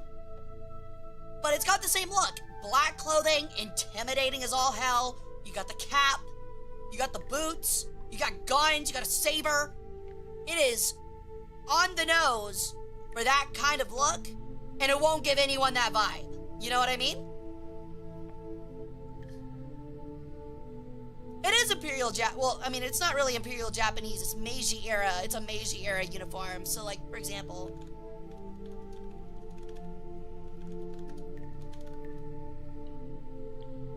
it's supposed to emulate a really stylized version of this.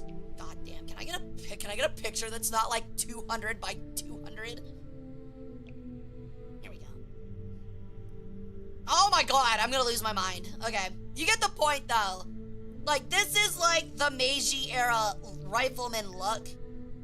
And this is actually inspired by like World War II, Civil War, and European, early rifle era. Their attempt here was, during this time in Meiji era Japan, was to look more European militarily because they were emulating Western militaries.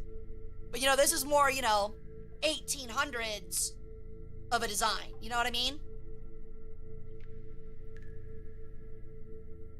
Well, that's the uniform they wore in the Russo-Japanese War. It is, but I would argue it's different from the Imperial Japanese uniform, which, you know, is different.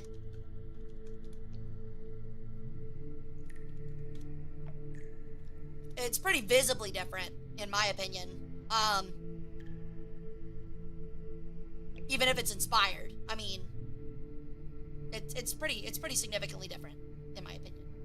This is much less, you know, colored and formal looking. This looks like a World War II uniform.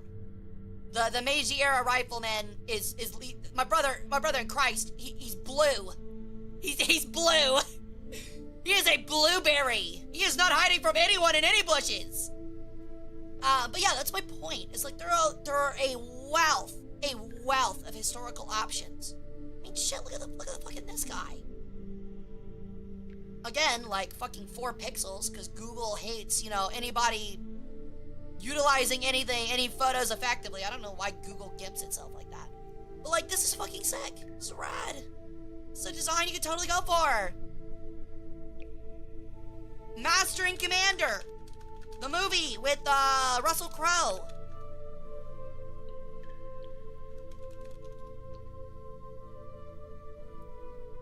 Another wealth of options.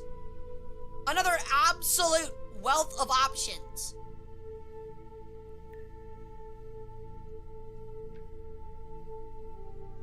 Like, another really cool option that you can edit heavily and make look really fucking sick.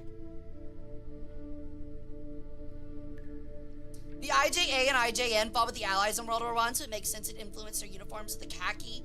The thing is that, most of the Western influence was during the Meiji Restoration era and up until World War I and the Russo-Japanese War. After the Russo-Japanese War, Japan very clearly made a statement of, okay, we are no longer wishing to be on equal terms with the European powers, we are better than them now. And that is kind of when they splintered. And that's why World War II uniforms for the IJN and IJA look so different. They still obviously have those Western inspirations, but they have obviously splintered from everyone else's. You know what I mean? But yeah. I think that, you know, that's mostly my piece for the whole discussion we had. And I really hope that made a lot of sense for you guys. I don't know why VTube Studio is throwing such a conniption fit. So give me a moment. I'm gonna restart it because it is having a big problem. So give me like 2 seconds, guys. I'm just gonna restart it because it's throwing a bitch fit.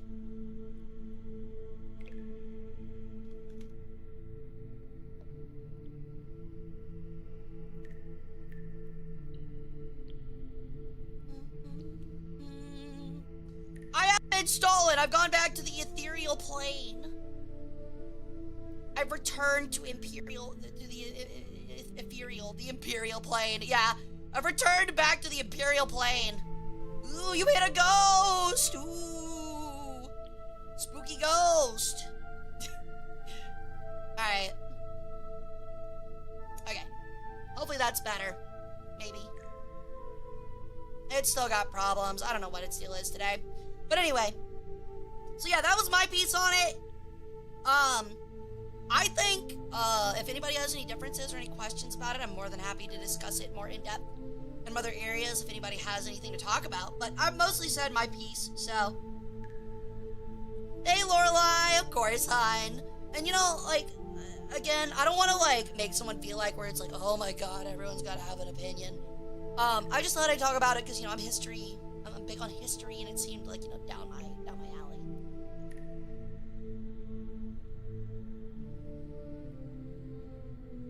Really, WH? I didn't know about that. That's really cool. French Egyptian art would be so peak. That's what I'm saying, man. I think it'd be cool. I like the Lutzow-Sten Freikorps uniforms. Really? I haven't seen that one, Sorceress. But that is a really cool idea. I like that one a lot. That sounds really neat.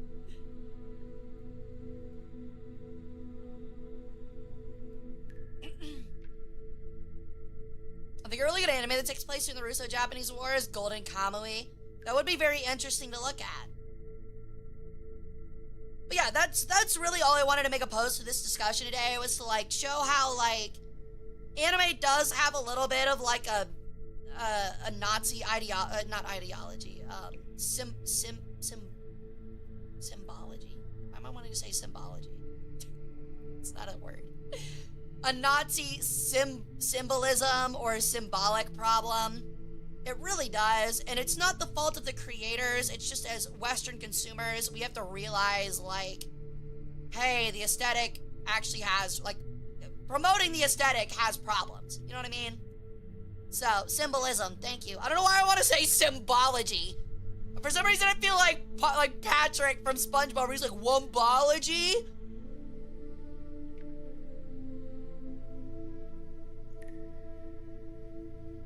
But as long as it doesn't have the big hits like the swastika and cross, the eagles, and other symbols, then it's fine.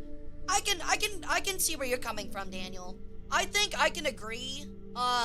Where as long as you don't have the main symbols, it's not an obvious problem.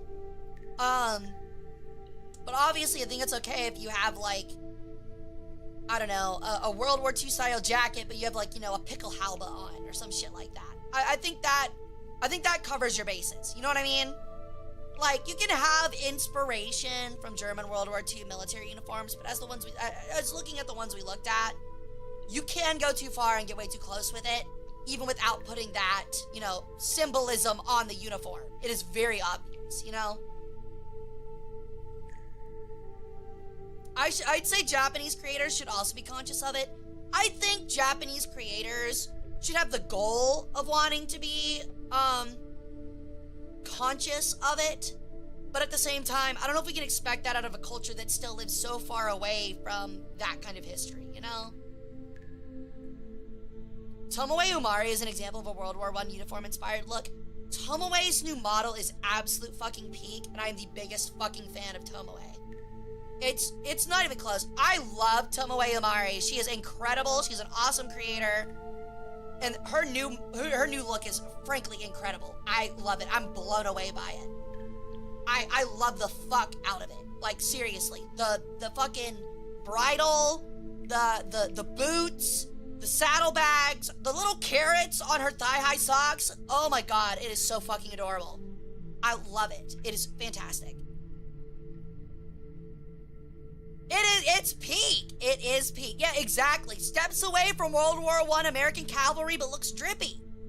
But also, like, I think you can look at a World War I American cavalry uniform and not have a problem with it. So she could have gone full World War I cav. You know what I mean? It looks sick. And even if you do, there are people who can't seem to manage not being angry at someone. People who are reached and feel offended. I agree, Cursed. At the end of the day, there are some people on the internet that don't touch grass and will still find and are ignorant and will look at a pickle halba and say, hey, you're, you know, a Nazi. The difference is it's not about the extremely rare 1 out of 100 person that will freak out about that. It's about the 1 out of 10. Okay? As a creator, you have to think about the 1 out of 10. You don't want a big majority of people thinking that. Not only because it doesn't matter if you're right, it doesn't matter if you feel like you're not even close to a World War II uniform. If 1 out of 10 people look at it and go, hey, I think a Nazi, regardless of how you think about it, you should probably go, hey, I might just want to change it a little bit, just to, you know, remove any fear of that. Personally, that's how I would feel about it as a history, you know, adjacent person. But yeah, that is, thank you for the lurk, Matt, let me take your organs. But yeah, that is, I guess, the point I'm trying to make, is that, like, I think being right matters. But also, like, you have to have those things where you can show to other people and be like, look, this person is clearly, like, uneducated. And you have to have obvious things that show that, like a pickle halba. Or, you know, like, a Prussian cap. Or different styled, like, obviously different styled boots. Or a different jacket with, like, gold, like, on it that has, like, the little, you know, frills on the shoulder. Things like that. Like, you have to make the effort to differentiate. You can't just give yourself a skirt, wear the jacket and the hat, and put on a cloak and be like, oh, well, it's not technically, you know, a Nazi uniform. Of course it's not. But you have to sit there and you have to understand that, like, 1 out of 10 people are going to look at it and go and think it. or at least think it's inspired, at least. And you have to ask yourself, is that how I want to be perceived, even on accident? And as a creator, and as a public figure, that is something we have to think about when we're coming up with designs, when we're coming out with things like that. It doesn't matter how stupid you think someone is. If it's a significant number of people, it's not a good look, regardless. You know what I mean? Yeah, exactly, Daniel. I think you could also mix different uniforms. The one that I showed you guys last, Girls' Last Tour, makes a great example of that. You could wear, you know, the Nazi helmet, the World War II helmet, and if you wear, you know, a green jacket with it that's got like an American flag on it, nobody's gonna really give a shit. You know what I mean? Even like a red cross, or like something different. You get what I mean? Like it is something that you can do.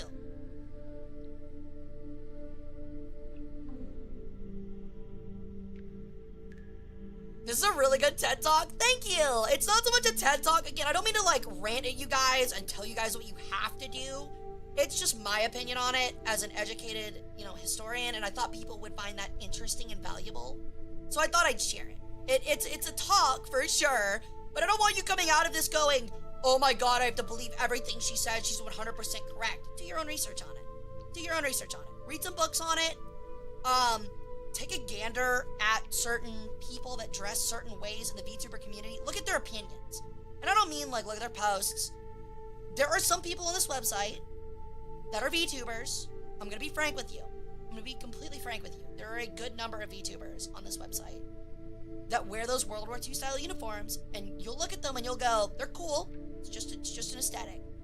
Because you won't see it in their posts. If you check the replies, if you check who they follow, you're gonna look at it and go, ooh, this person's kind of weird. You know what I mean? There's a handful of them in the VTuber community. Even if they aren't outward about it. And I know people are gonna be like, well, don't follow police people. And like, follow policing is a wrong thing. It isn't the greatest thing ever. You have to take an instance where, oh, hey, like, this person follows like 15, 16, you know, Hitler fan cam Twitter accounts is the moment where like you're like, okay, like even if this person's not that, they're kind of weird. You know what I mean? They're at least like permanently online and have like, you're laughing, but I'm not kidding. That is something that you can commonly find on Twitter. But like you can tell a lot about even a VTuber based off of not their posts, but the replies they make to other people and certain types of people.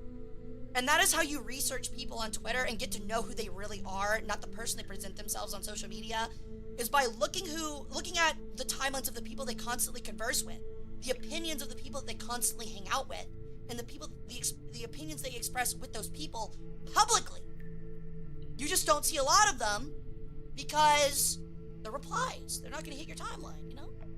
So if you ever have that like feeling where you're like, this person's kind of weird, I don't know how I feel about them, take a look at that. You have to do a little bit of research. And one of those people, that's why you give the benefit of the doubt to people like Zentreya. Zentreya doesn't give you any of those vibes. You know what I mean? Coming back to the Zentreya thing, Zentreya doesn't give you any of those vibes. And that's why the benefit of the doubt should be given. And why it's kind of ridiculous to call her a Nazi. You know what I mean? I just think at the end of the day, her outfit is not Nazi adjacent. I personally would have taken a second look at it and been like, how can I edit this more blatantly to where this is not what I want to convey? You know what I mean? I don't want it, because like, me personally, but if I was going for a military outfit like that, I would go, wow, that like kind of leans into the territory a little bit. What can I add to like even the craziest person can't look at that and go, Nazi. You know what I mean? That would be my goal. Just to round the bases and all the corners. They were out and open with those kind of vibes. I mean, there was a very notorious VTuber group that ran with someone being edgy and jokingly, quote-unquote, being a Nazi, and then once you check their Discord, once you check their replies, once you check their actual opinions, you go, oh, no, they're really a Nazi. They're not just edgy, they're actually a Nazi. And there were people celebrating them, there were people defending them, going, oh, no, they're not a Nazi, they just like the aesthetic. And then you take a look at them, and you go, no, you just didn't research them at all, and they really are an honest-to-God Nazi. And that is something that, on the internet, we have to be careful of. But that's what I mean in the sense of, like, you have to be careful with people that emulate, like, a design from Tanya the Evil, or really like Tanya the Evil to a kind of a weird degree. Or put Frieren in German Wehrmacht uniforms. They're gonna sit there and they're gonna say it's a joke. They're gonna sit there and they're gonna say it's a meme. They're gonna sit there and say you're a snowflake for feeling that way. But I promise you, at the least bit, they're odd for doing it. You know what I mean? They're weird in the least bit. So, hey Neko! Oh, we're just talking about military uniforms in anime and how they're inspired by German Wehrmacht uniforms to a point. And how anime can steer clear of any, like, you know, weird misconceptions or Westerners watering down, you know, Nazi uniforms through subtle changes and by choosing other really cool historical military outfits. People that make Nazi allegations without even some cursory research are doing Nazis a favor by watering down Nazi allegations with their BS takes on vibes. I completely agree. I entirely agree. I think it is Nazi and fascist. Penis got stuck in the door. Mike's little penis. Yeah, that's gonna be so. Yeah. I think it does get watered down in modern political discourse. But however, you also have to understand that, I mean, shit, communist has been used as, you know, a red scare word for anyone right-leaning for the past, what, 70, 80 years? And is still used very primarily to this day?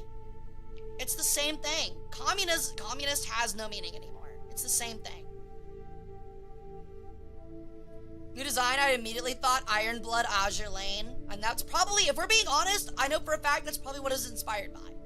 Either like a leather mommy military vibe or an Azure Lane kind of design. I know obviously the goal was not to emulate a Waffen SS uniform. I think anyone with a logic thinking brain, anyone that's not frankly a Twitter bot, will feel that way. Yo, nice Daniel, that sounds sick. Exactly, Mac. I think that's another thing too, is that you should be sending that to friends or like peers and being like, hey, do you get weird vibes off this? And if so, how can I change it to not give weird vibes while keeping the same essence? And there's a lot of people in the Vtubing community that will give you that advice wholeheartedly without any judgment.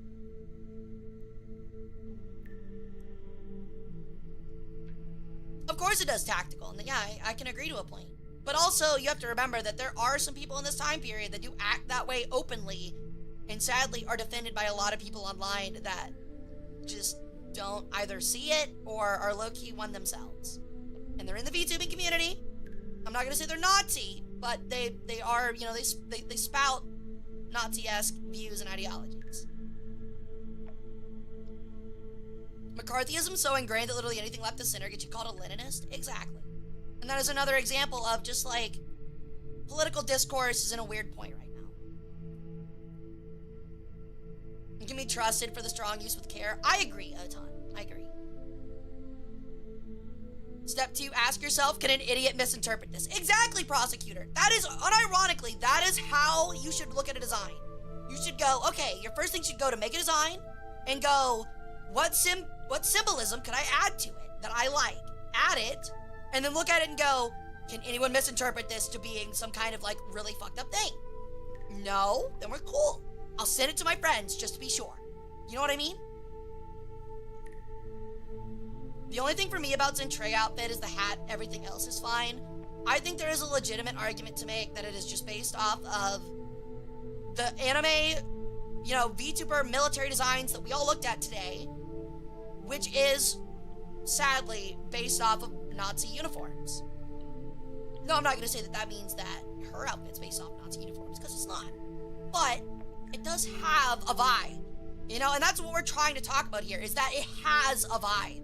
Regardless of the intention, regardless of, you know, the design and the references for the design, you have to be careful with the impression that your designs make, you know?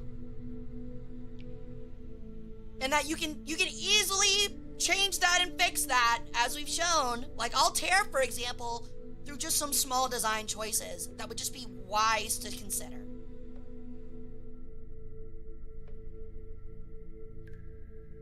Do you want to hear a riddle? I hate riddles, but sure, Brett. Why not?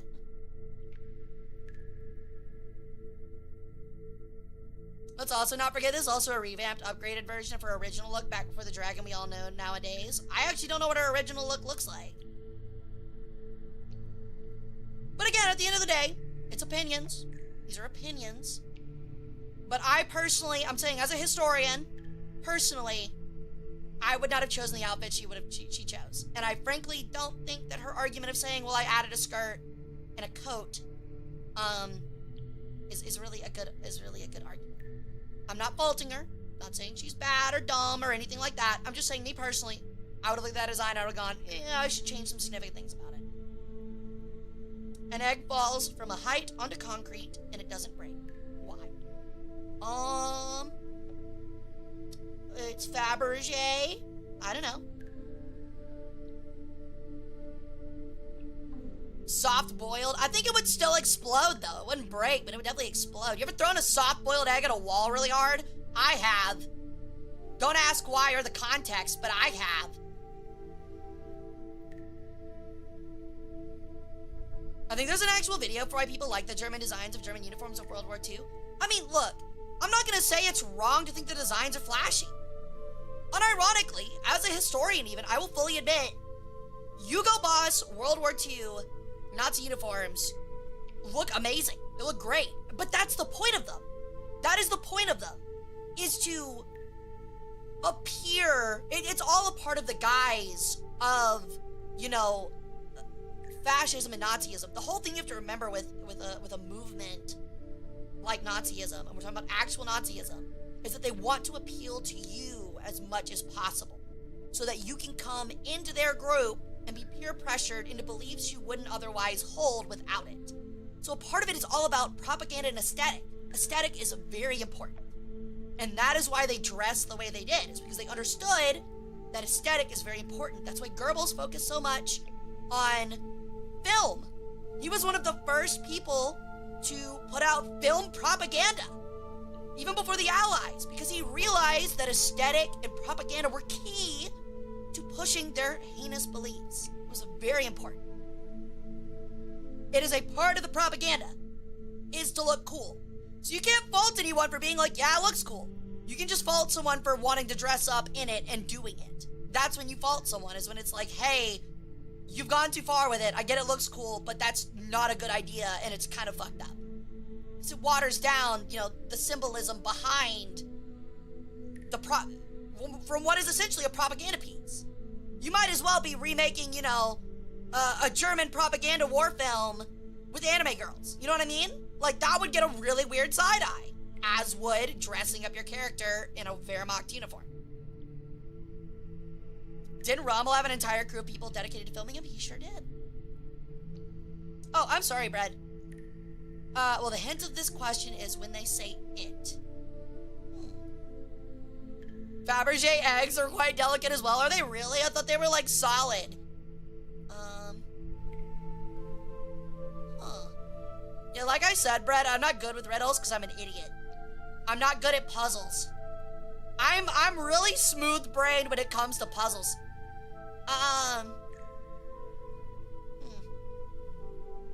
I could say something really embarrassing. I can admit something really embarrassing here, but I'm not gonna do it.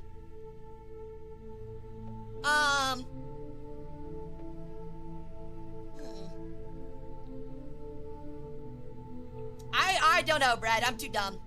I'm smooth. Motherfuckers on TikTok remaking Triumph of the Will from First Principles with Little Dark Age over the top. Exactly. See, that's another problem. Free people need to focus on making people immune to peer pressure to prevent a repeat of tragedies. Unfortunately, the advertisement industry relies on peer pressure as well, so the lobby is pushing against that. I can agree. I know Akira Kurosawa was a famous Japanese film director who created, for example, Seven Samurai, was known to do propaganda on the radio for World War II, but felt guilty about it in the end. Yeah, and again, like, you have to remember that, like, propaganda machines also were a part of every country as well during wartime. There are people that are not even native Japanese that participated in, you know, Japanese propaganda. Look at Tokyo Rose. She didn't even espouse anything positively Japanese, but she was technically a part of Japanese propaganda. She just made it backfire.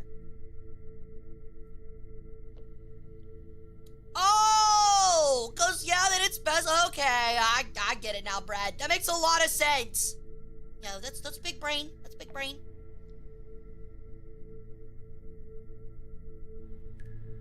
Exactly like the lineups of Tiger 2s and Book of Great Sins of Power, but those vehicles are unreliable and few in number, but the point is to convince you and others of the power despite reality. Exactly, Mechmate.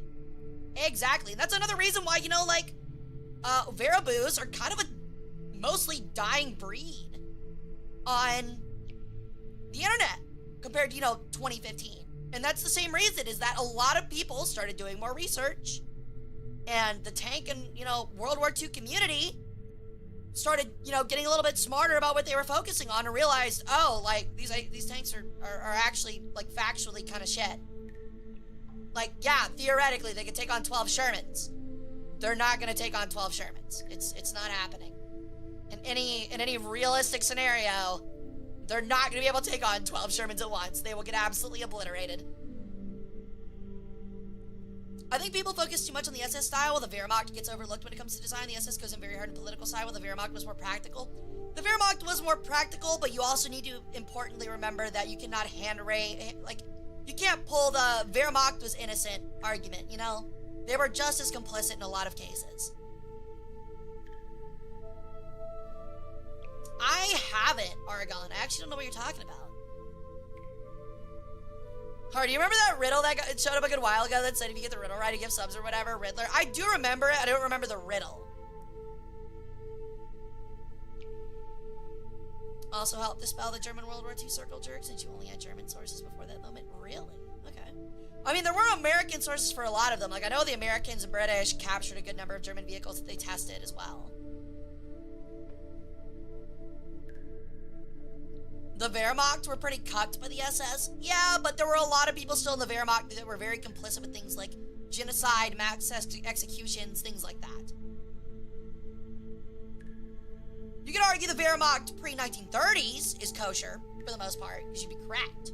Because that was the old World War I era generals and stuff like that before they cleaned out before the Nazis cleaned out the Wehrmacht in the mid-1930s. But after the mid-1930s, the Wehrmacht is very not kosher anymore. It might as well have Wehrmacht people in all, you know, upper portions of it, and plenty of people that bought into the ideology in the military. Granted, of course, the Wehrmacht, you know, get that air where there are obviously a lot of people in the Wehrmacht that didn't subscribe to it. Shit, there were a couple Jewish people in the Wehrmacht. But, you know, it's still not enough. You know what I mean? It's still not the SS where you go, oh yeah, every single, you know, Wehrmacht member was definitely a bona fide genocidal Nazi. But you do have to realize, like, there was still a significant number of them in the Wehrmacht after the mid-1930s.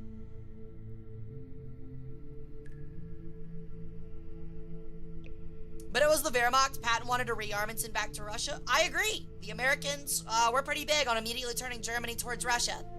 So much so that a lot of people don't know this, but a lot of Nazi lawmakers and judges were kept in their position after the war, despite, you know, them condemning a bunch of people to death. It was very common, sadly. There were Nazi-appointed judges in the German judicial system, or, you know, lawmaking system, well into the 70s and 80s. Straight up. Yes, you can look it up. It was actually a very big problem.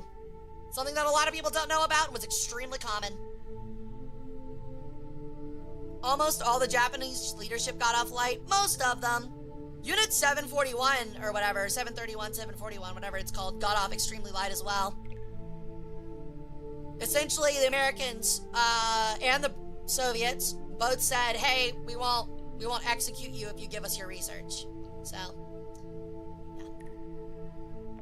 Using imagery like the Black Sun, Yakubian mythology, and Nazi occult BS. Sorry, I missed your thing. God damn it. Can the chat box not break for OBS? You bitch.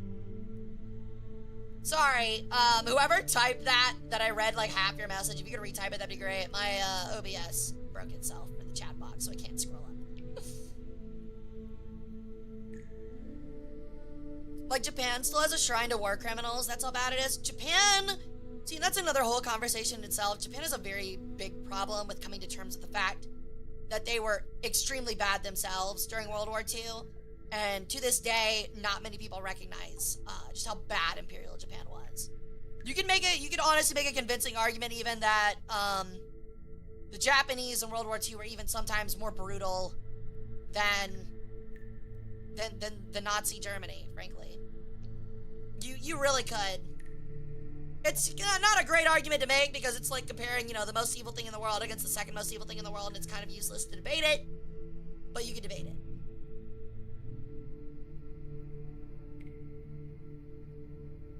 Yeah, you're completely right, Anubis. Really? I didn't know that. I have seen those on Twitter, Argon, and it is really sad, but I have seen plenty of those. And they'll be anime coded too. They'll have I know K-On! For some fucking reason has a big problem of weird ass fans, photoshopping them into Nazi uniforms and stuff like that for some godforsaken reason. Okay, so we're gonna sit on this for a minute. I'm gonna take a quick 5-minute break, mostly because, again, my model's still being a little bit laggy and I want to fix it up a little bit. But we'll be back in 5 minutes, and we'll talk more about this if we want to, or we can talk about other historical topics, all up to you guys. Y'all can look up, this would be a good time to find some cool military uniforms if you guys want to pick some up and drop them in the Discord under the History React channel, and I'll pick some out and take a look at them. And we can talk about this as well if you wish. So we'll be back in about 5 minutes. I'm gonna run 3-minute ads. You guys will get pre-rolls. Please don't go anywhere. I'll see you in a sec.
is having some kind of problem today.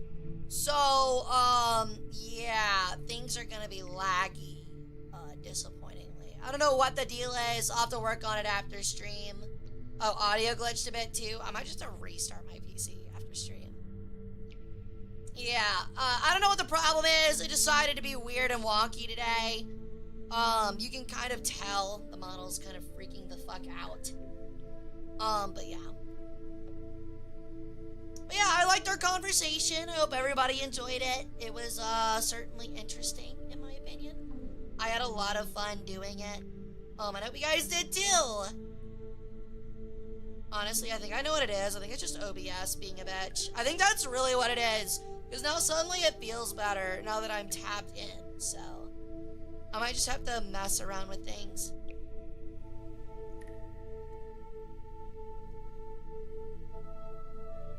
I'm fine with a slideshow version of Hara. Pass. Damn. Jesus Christ. Like, I don't think anything's spiking on my PC. I think, it's just typical VTuber scuff, baby. Typical VTuber scuff. We love it. Well, let me guess. Brendan! Ow! Is a Chrome tab open? It's not the computer. I think it's internet related, frankly. No, that didn't fix it! I am gonna order something on Amazon though that I've been needing to order for a couple days. So yeah.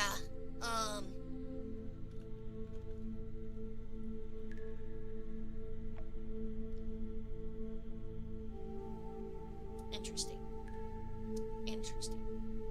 Alright, I will get that later. Is it box shaped? What do you mean box shaped? No, I'm not buying bombs! Yo, what's up, Sky? I didn't throw the hourly chair, it's my job. Oh my god, this guy. Why does Tarkov make time go like 1 hour minus negative 4 hours in a minute? What? Oh, what? Ha? What? Well, let me guess. Spring clean. Brendan! Ow! Rude. That's me.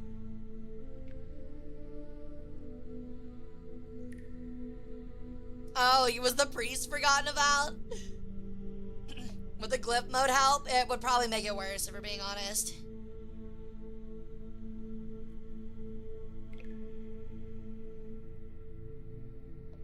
But yeah, I think that was a very productive conversation. I think it was a fun conversation and stuff like that. So, I hope you guys had fun too.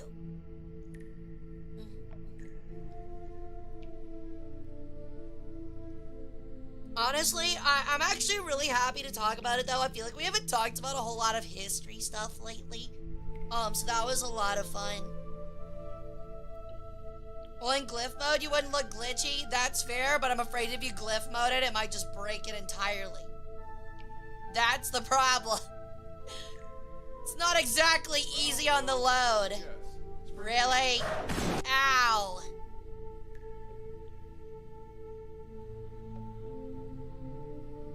And that's our goal. Please don't make it a goal of making my stream look like shit. Thank you. But where is the rage baiting the logical fallacies? Yeah, for real. Is this the aforementioned history stream? Yes it is, and I'm afraid you missed all the history talk time, guy. It's our job to break things. Again, I would unironically, not in a joking manner at all, prefer if you didn't. I kind of take pride in the fact that I want my streams to work well and be high quality. It's kind of the preferred thing. See you time.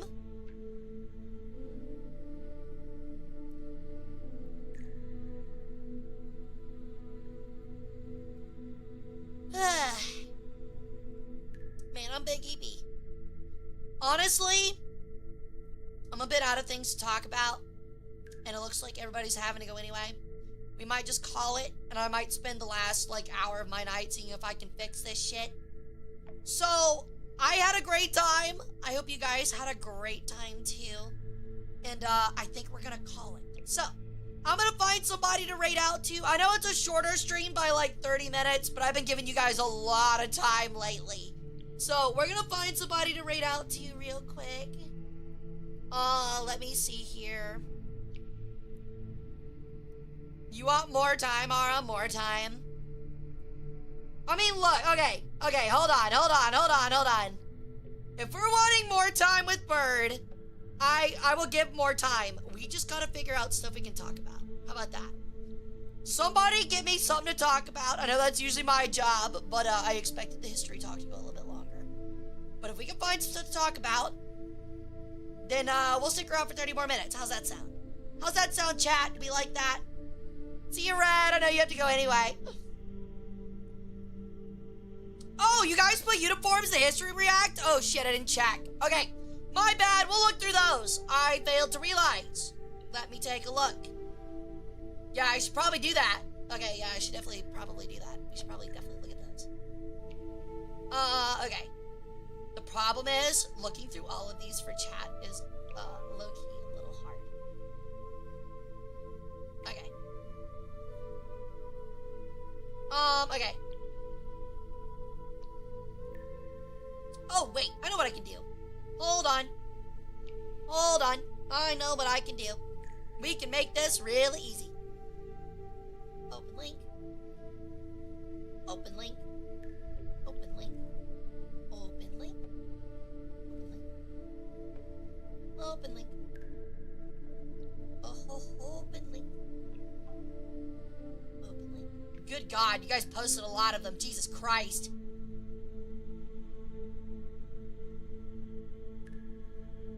Oh my lord. Hold on. Okay. Shit. There's like 15 of them. Alright. We will take a look at these, because I do like it. Thank you for reminding me that I said that, because I didn't realize you guys actually put a lot in there. Okay. So. I mean, the TV's not working. Hold on. Ma, the TV's not working. Alright. So. This is the first one. This is a Mexican military uniform. Apparently. I think it looks kind of neat. I mean, it's kind of basic. It reminds me of, French. You know what I mean? Like, this is World War I. It feels very French looking. I mean, how involved was Mexico in World War I, though? Were they really that involved? I thought they stayed out of it, like, pretty heavily.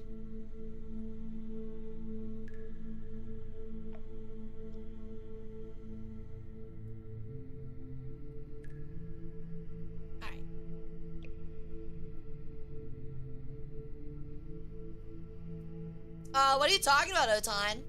I think I missed the conversation on that one. What are you talking about?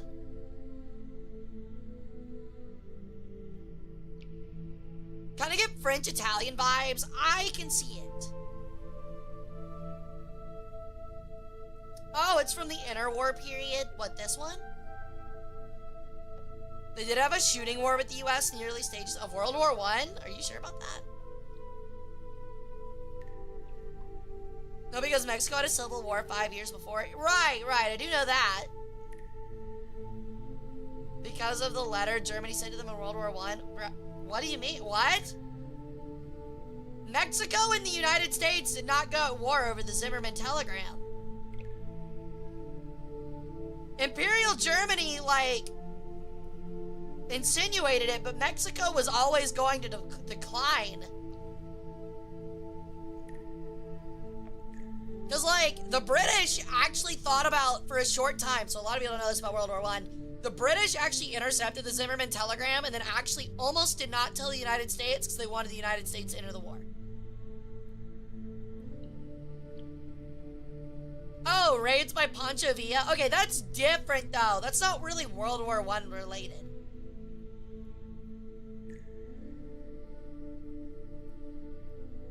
But it is the reason the US joined? Exactly. I said the British almost withheld it.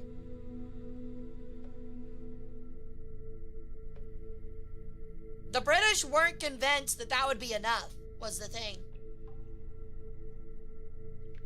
It was definitely a reach for straws from Germany. Oh, absolutely. Absolutely. Okay, so this is the Mexican one. Very interesting. Very green. But I like it. This is, what is it, Austro-Hungarian, I think somebody said? Prussian. It's the Prussian Guard du Corps. Or du Croix. I know it's Corps. It's definitely Corps. But that's pretty neat. I like the fucking eagle on top of the Pickelhaube. They literally, like, looked at the Germans with their spike and were like, that's stupid. How about we put a bird on it? That is so sick. It was in 1916, which was in response to raids by Pontchavia. Right, but I wouldn't call it a war. Like, I wouldn't count that as a part of World War I either. I guess my point. Hey, Sherman!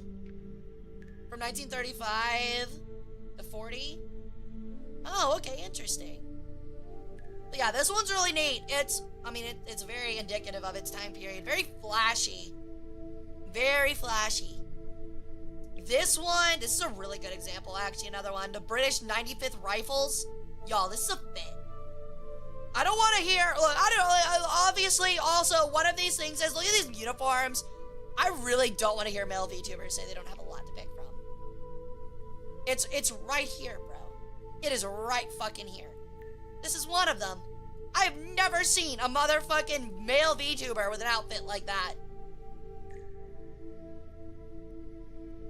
95th Rifle mentioned! Thank you for the lurk, Tony. I'll happily take your organs. When did we stop looking like this? And more importantly, why? Because it was no longer necessary. Like, combat doesn't need it.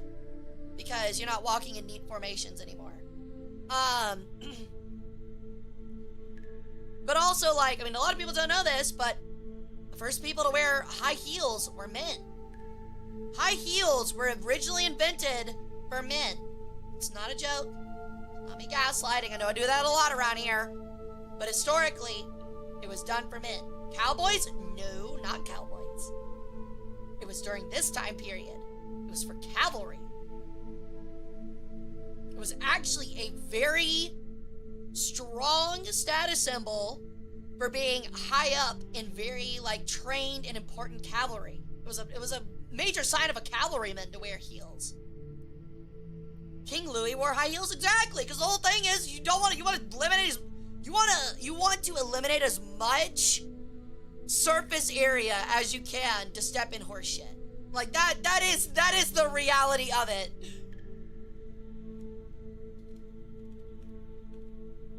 Cavalrymen, heels. Look at these babies! That's early. That is probably like one of the earliest depictions. I think it was like 17th century. Might have been earlier. But yeah, look at these bad boys. Look at them. That's wealth, is what that is. That is wealth, baby. That is a sign of wealth. Look at those. Those are stilettos. They're for men! Manly men! With their manly heels! And their manly platform shoes! Just men being men.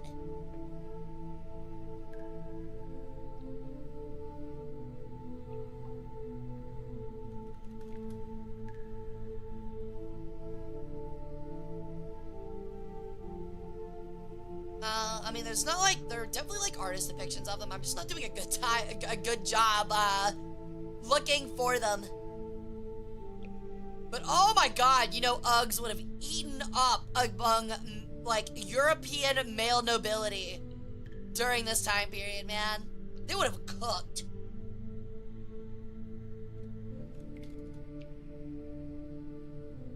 There we go, there's a good example. Wait, no, that might actually be a woman. That might actually be for a woman. But there's a month that is urban heal. God damn it. Hold on. It definitely exists.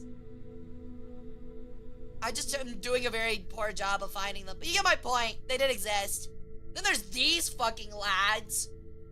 Good lord. We were a proper society when men wore shit like this. I just want to say. But yeah. Alright. Stab you in the forehead while riding my horse? Honestly. Okay, so this is another example that somebody posted. A Victorian Navy uniform. Just looks sick. The big hat and the white feather. Ugh. Peak. Peak. Now this is a U.S. Army cavalry sergeant, probably around the 1800s. Almost definitely. Probably not quite Civil War era, maybe a little bit later even, actually. I don't know, it doesn't feel Civil War-ish. This feels more like, American and Native American wars. You know what I mean? Period. Yeah, like, right before or, like, right after the Civil War. A kick in the balls from those would be catastrophic. You're not wrong.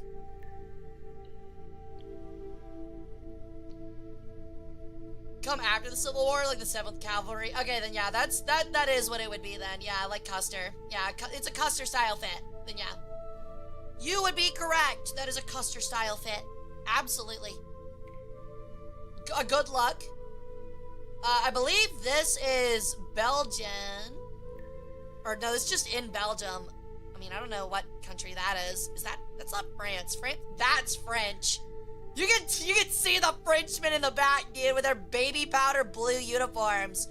That's the French. That might just be American. Like an early American uniform.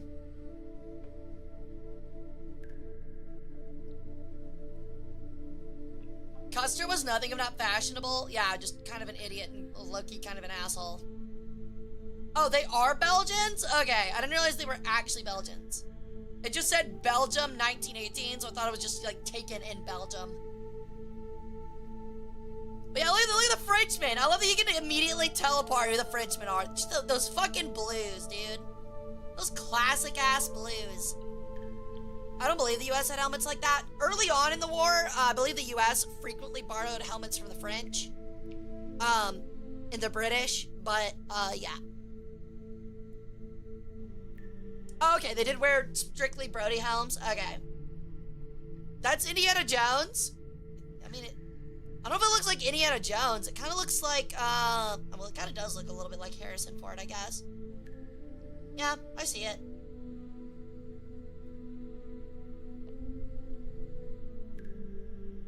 Maybe some Adrian in smaller quantities. But mainly Brody, yeah. Wait, is that actually, unironically, Harrison Ford? Like, actually? Harlem Hellfighters definitely had borrowed stuff from them. Oh, yeah, but that's because, like, things like the Harlem Hellfighters and some other regiments, were included before the U.S.'s official involvement, so. Yeah, I don't think that's actually him, yeah. It looks close, but no, it actually looks too round-faced to be him. I was like, I don't know, maybe Harrison Ford did a World War I movie and I didn't know about it. Okay, so this is, what is this from? Oh, from Valkyria Chronicles. Honestly, you know what it gives? It gives a very, like, Warhammer 40k vibe. That gives mad Warhammer 40k vibe. Also, she has torpedo titties. She has some major torpedo titties going on. That's crazy. That push-up bra is holding up a lot of weight. Just saying.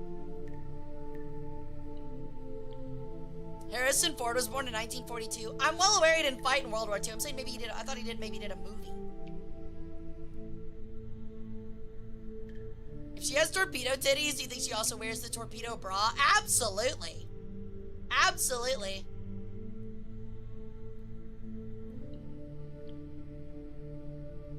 But yeah, I like the fit. Oh my god, I just completely realized we forgot to talk about one big elephant in the room. Let me pull them up real quick. So another thing that we have to be that started out fine and has become a little bit of a problem is Xeon. I am a Gundam lover. I completely forgot about this part, so if someone's doing a compilation of clips or something like that, this is something to talk about. Xeon. I'm a huge Gundam fan. It is entirely obvious, probably more than anywhere else in anime, that Xeon is based on Nazi Germany. That is quite literally the point.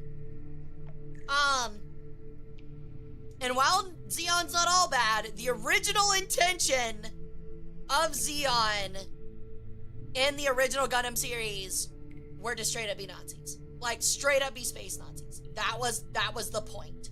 That was the entire point. And not only, I mean, it's not just the community that has done it, but Gundam has as well a bit.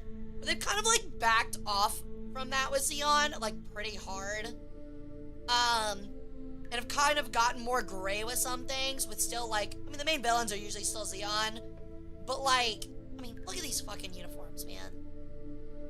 These are the Zeon grunt uniforms, man. Come on. Come the fuck on. And that's the flag. Like, but the problem with Gundam is that, like, it started out with making them out where it's like, it was kind of like the Esdes situation when it first started. Where it was, like, very obviously, like, they're evil, you should not like them. And Gundam, since then, has gotten to this weird part where they don't do that anymore, really. Like, they kept the iconography, but they kind of got rid of the, hey, they're all, like, definitely evil bad guys. You know what I mean? Which is a problem. And that is a problem that has been completely lost, in the Gundam fandom, in the Gundam universe, is that these guys are actually massive pieces of shit and, do believe themselves to be, you know, genetically superior to people on Earth. So, which sucks, because I love Char, dude. Char's a badass. Fucking love Char. Char has the most sick. But he does work for the Zabi family, and they're pretty much unabashed Nazis. It's pretty obvious. So, I mean, shit, they dropped the fucking colony on Australia. Who the fuck does that? How do you do that and not be, like, at least, like, fucked up? You know what I mean? Yeah, and the thing is, the way that Gundam kind of handles that a lot of later days is, like, they kind of just don't even use Zeon anymore. You know? Like, they really don't. So, they've kind of moved on from it, from the most part. Like, I mean, think of, like, Gundam 00. No Nazis. They don't use Zeon. I mean, Gundam Build Fighters is the main thing now, while they have Zeon in it. Like, it's not, like, a serious thing. What else? Yeah, Quantum, Witch from Mercury, they don't have Zeon. So, I think that maybe the showrunners, or the creators of Gundam, have realized that, and are starting to try to move away a little bit from it. But a lot of people do kind of forget that, like, I mean, the Zaku's, even the Zaku's themselves, they're kind of meant to invoke Nazi imagery, because that was the point of them. So, yo, what's up, Basin? Did you know the AGI Gast from Killzone? Yes, I know exactly who you're talking about. I think you meant Hellgast. Isn't it a Hellgast?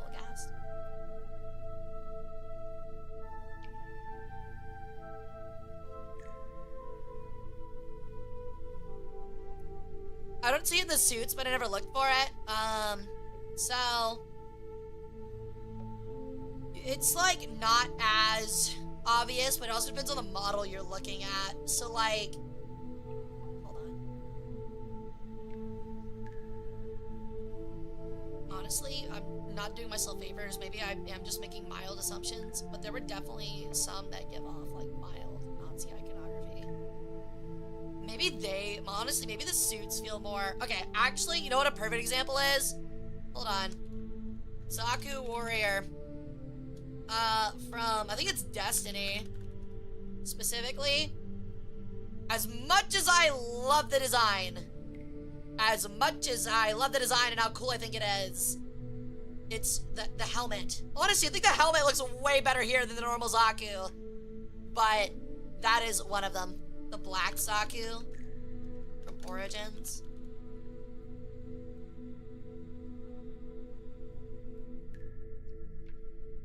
I mean, it just looks like a Dom. But the helmets are meant to sort of emulate, I mean, the Nazi helmet a little bit. Obviously not as on the nose, but to me that helmet made you think Japan. Really? I can kind of see it now that you speak, now that you talk about it. I don't know, I probably wouldn't assume it so much if Zeon wasn't so German, like Nazi German coded, because that's the point, you know? Oh, from the anime? Well, I'm not really seeing it. It's not that one. I think you might have to give me a couple more descriptors, because all I'm seeing are, like, essentially Zaku's colored with, the Dom color scheme.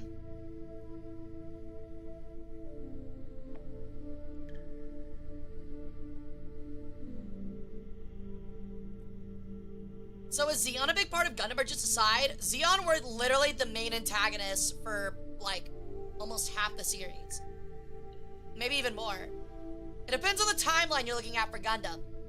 Because, I mean, the entire thing, especially the early series, is all about focusing on the conflict between Zeon, that are the Space Noids, and the Earth Federation, which are people that live on Earth. That is, like, the entire original point of the show, and is, like at least half the series. Because half the series will be, like, the main conflict, and then, like, you'll have a bunch of offshoots that are, like, 30 years after the main conflict that are, like, Zeon remnants trying to revive it. And that happens, like, 2 or 3 times.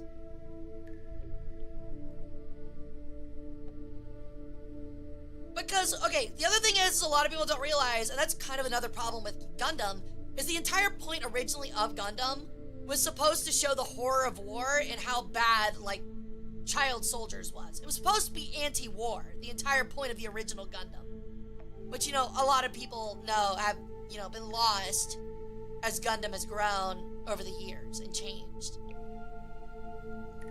It's still a little bit about, you know, the horrors of, you know, child soldiers and things like that. I mean, look at IBL, for example. But IBO also doesn't do the most perfect job of, you know, explaining that. Like, you kind of idolize the child soldiers for a little bit, despite them being brutal and fucked up, you know? Like Godzilla and Atomic Nuclear Warfare? Exactly, and that's where the colony drop is what it was. If you watch the colony drop, it looks exactly like a nuke, and it is meant to emulate that. I think Iron-Blooded Orphans does a decent job. I think it does a good job in showing the horror of it, but I think it does a little bit too much to romanticize it, if that makes sense.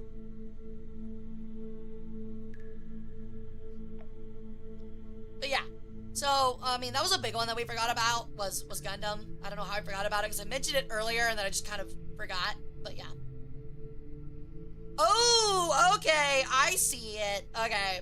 This is what you were talking about. Okay, yeah, that is very Nazi coded. Another thing that we can talk about, God, Japanese anime MG42.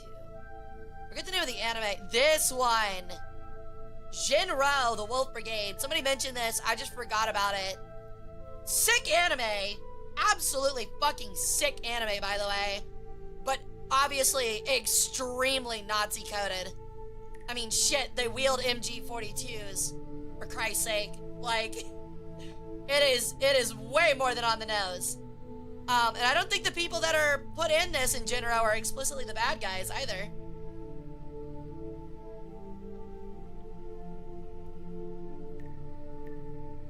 So yeah.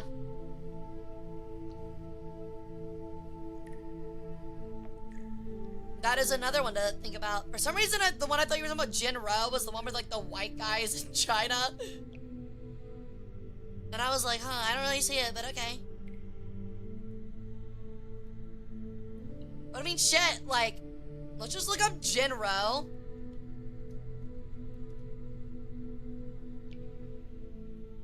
And while it's sick, like, the iconography is very obviously there. Okay, maybe they were the bad guys. It's been a while since I've seen Jinro, but judging off of this picture alone, where he's holding a woman up at gunpoint against the wall, maybe they were the bad guys. I thought it was like they really were seen as, like, not the bad guys, though. No, I don't think that was Wolf Brigade. I don't think that was the plot. Yeah, the main character is one. An authoritarian post-war Japan in the saga's alternate history were Nazi Germany won World War II. Okay, never mind, you were right. Occupied Japan and eventually denazified back into the Weimar Republic. Germany's attempts to globalize and modernize Japan sparked civil unrest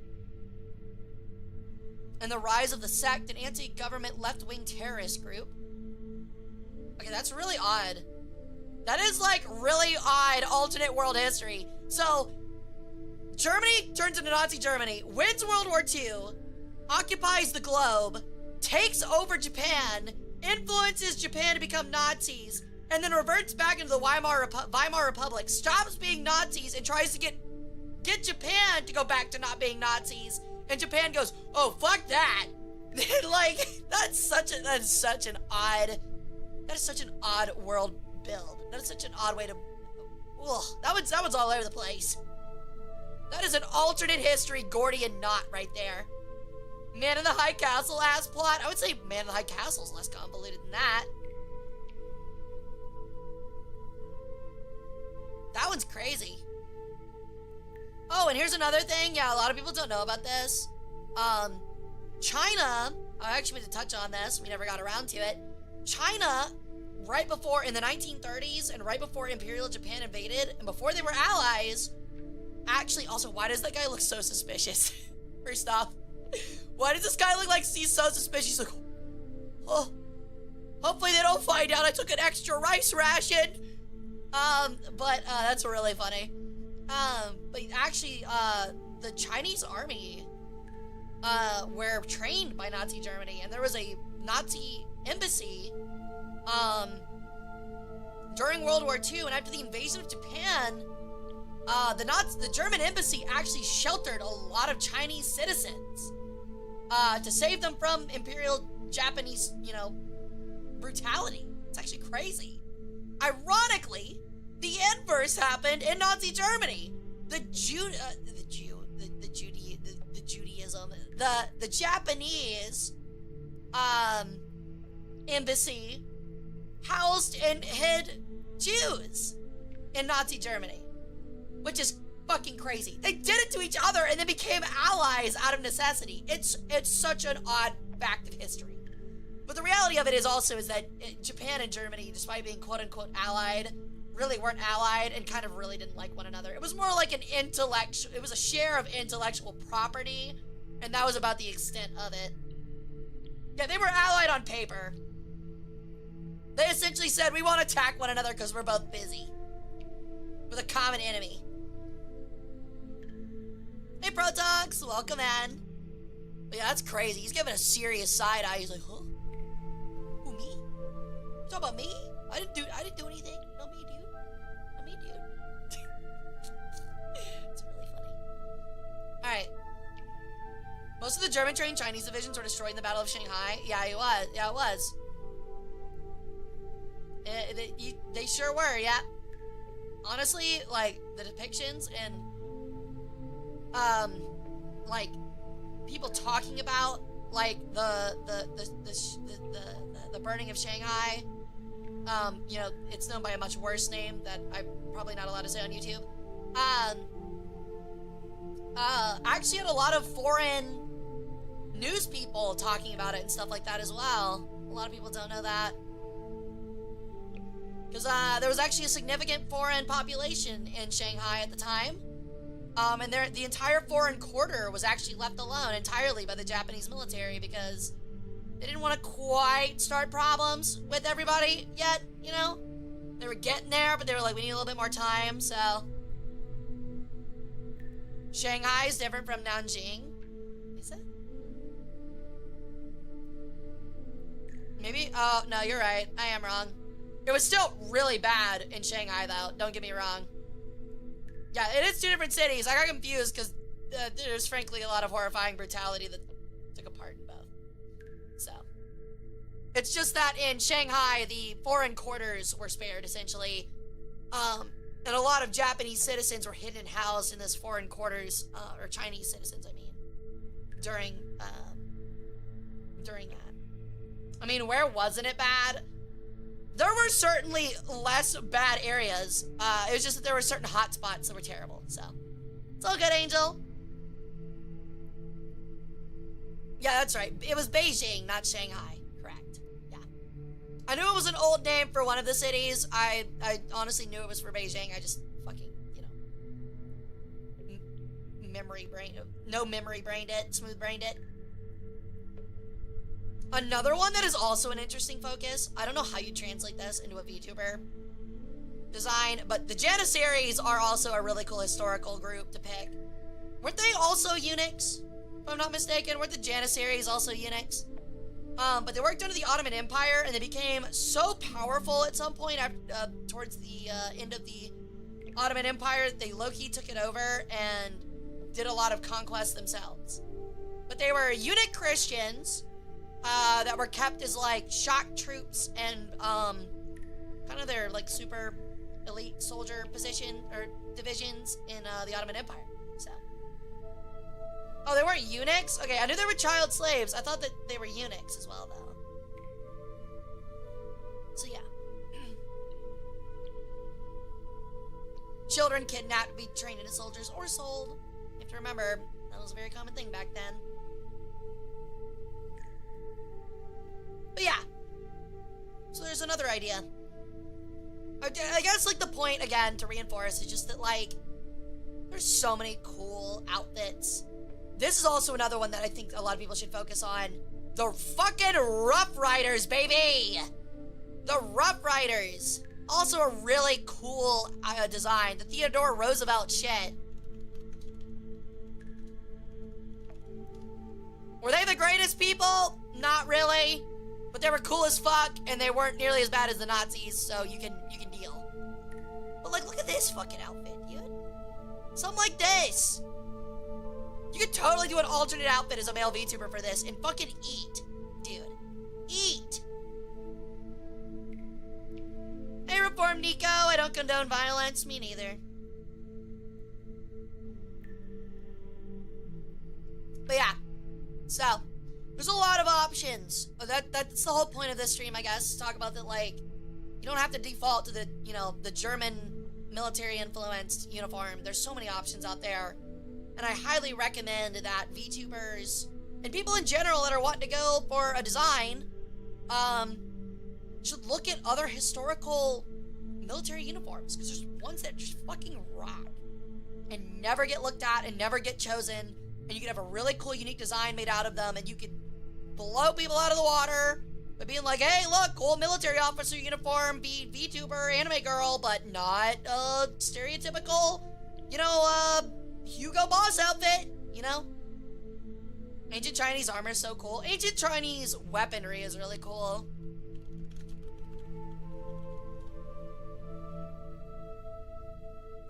So here's the Sword of Gujan, which I low-key would like to see one day in person. And this is a bronze sword that they found, I believe, in the tomb of the first emperor of China. And this thing's gorgeous. It's absolutely gorgeous. It is so fucking cool. It is such a cool sword. That's like one of those like legendary dropped swords that are in real life, you know? Here's a clear picture of it. Like, god damn, look at how cool that thing is. That is so cool. Didn't they have like a rocket launcher with arrows? I mean, sort of. I don't know if I'd call it a rocket launcher. To use Eastern culture design because that might be accused of Orientalism? I don't think so. I mean, if we're being honest, look, there's a billion fucking white chicks that have like a Japanese kimono anime girl. It doesn't matter. It doesn't matter, dude. Nobody's gonna get mad at you for that. They really aren't. True. I would actually love a Tarkov-themed VTuber to go with a scav outfit, like a full Russian tracksuit with like a rig on it. That'd be sick.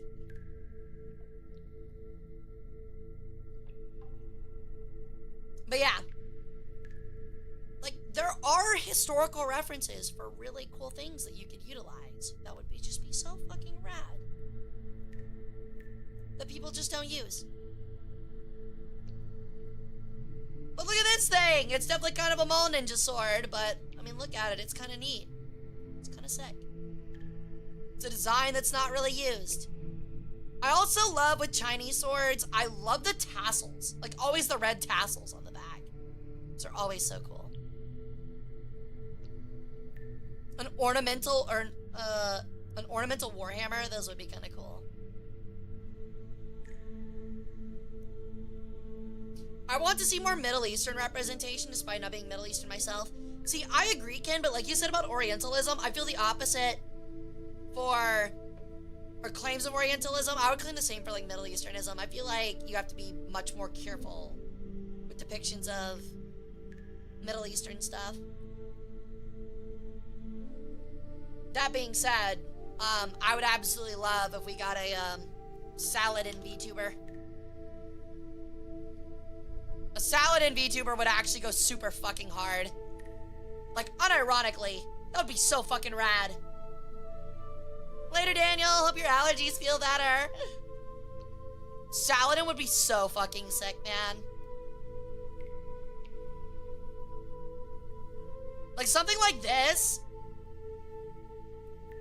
would be an awesome design for a VTuber. Oh, Paladin? I thought you said salad. No, Saladin. S-A-L-A-D-I-N. Saladin. He was a general. Yeah. He fought against the Crusades on the side of Islam. It's pretty cool. Pretty cool dude. Very honorable historically. Even his foes liked him because he was just a very honorable person. And he was known actually across the Middle East and Egypt for being a bit of a philanthropist and stuff like that. He was known to be a very benevolent person. He's actually a really big, he's a very popular image for, historically for Middle Easterners. He's like a conventional Middle Eastern, sometimes even Arab hero. So, hey, a Nasser VTuber girl. I mean, is that not practically me? It's just instead of gaslighting you on the quality of copper, I'm gaslighting you on everything else. But yeah, really cool guy. That'd be another one that'd be kind of sick. You just have to be careful about the line of being like, okay, like, am I using too many stereotypes in my design? You know what I mean? You have to do it you have to do it respectively. But you can definitely do it and it'd be really cool. Sumerian VTuber win? Ooh, a Sumerian. That would be a little bit more difficult because we don't have a ton of references. I mean, hold on. Okay. Hold on. Give me a moment here. I've got an idea. I just realized this.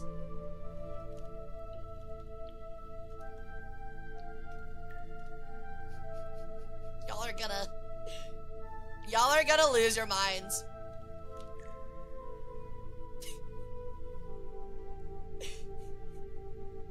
If anyone knows who Sklimbo is with Socks VTuber Agency, do you not see the resemblance? Do you not see the resemblance? I think I see it. I think I see it. Just a little bit. I need to send this to Sklimbo and be like, oh my god, I found out your heritage. You're Sumerian. You're Sumer. Is that your brother? No! But like, actually, okay, let's see if we can find some more real quick. Hold on. There's definitely more of them.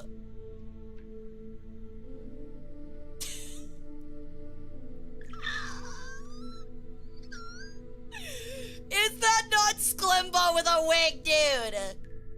That is 1,000,000,000% Sklimbo with a wig. It is him pound for pound, bro. This guy right here was the inventor of brickin'. This guy invented brickin'. And who knew that brickin' was an ancient Sumerian traditional dish? Yeah, he's trying to hide it. He doesn't want us to know that he traveled through time as a Sumerian, nobleman. We caught on. We absolutely caught on. And I'm gonna let him know about it, too. Like, that, dude, this one's damning evidence. This is just damning evidence right here. That is 1,000,000,000% him.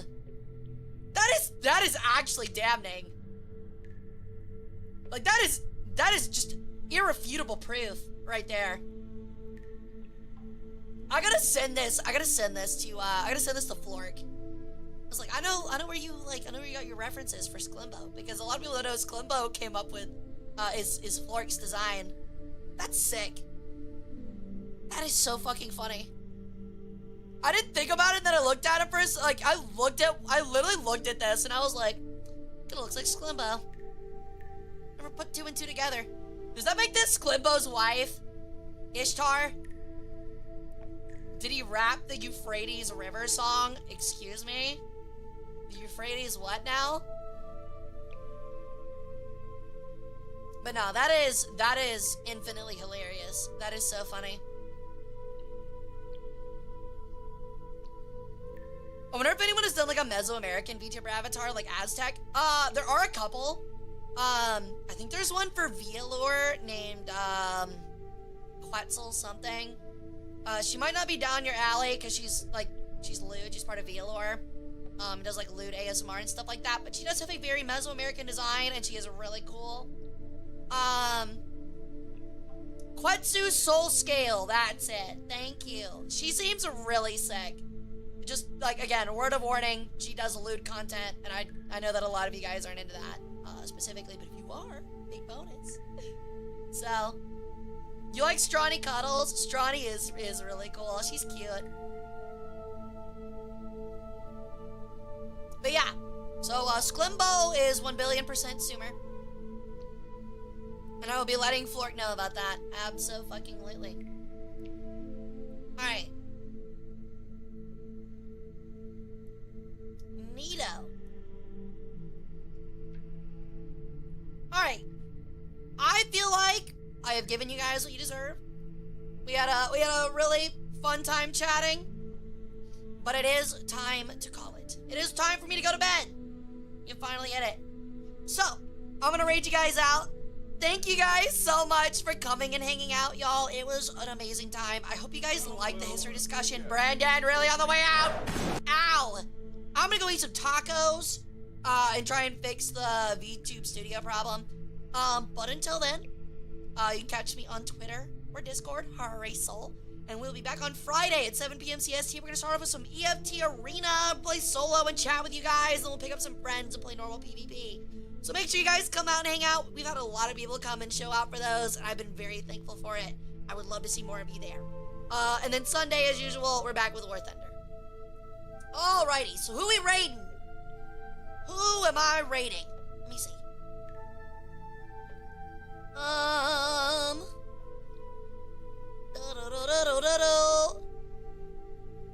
Who do I want to raid? You know, I kind of owe her for it. Stop throwing shit at me! Rude! Oh, man, who we raiding?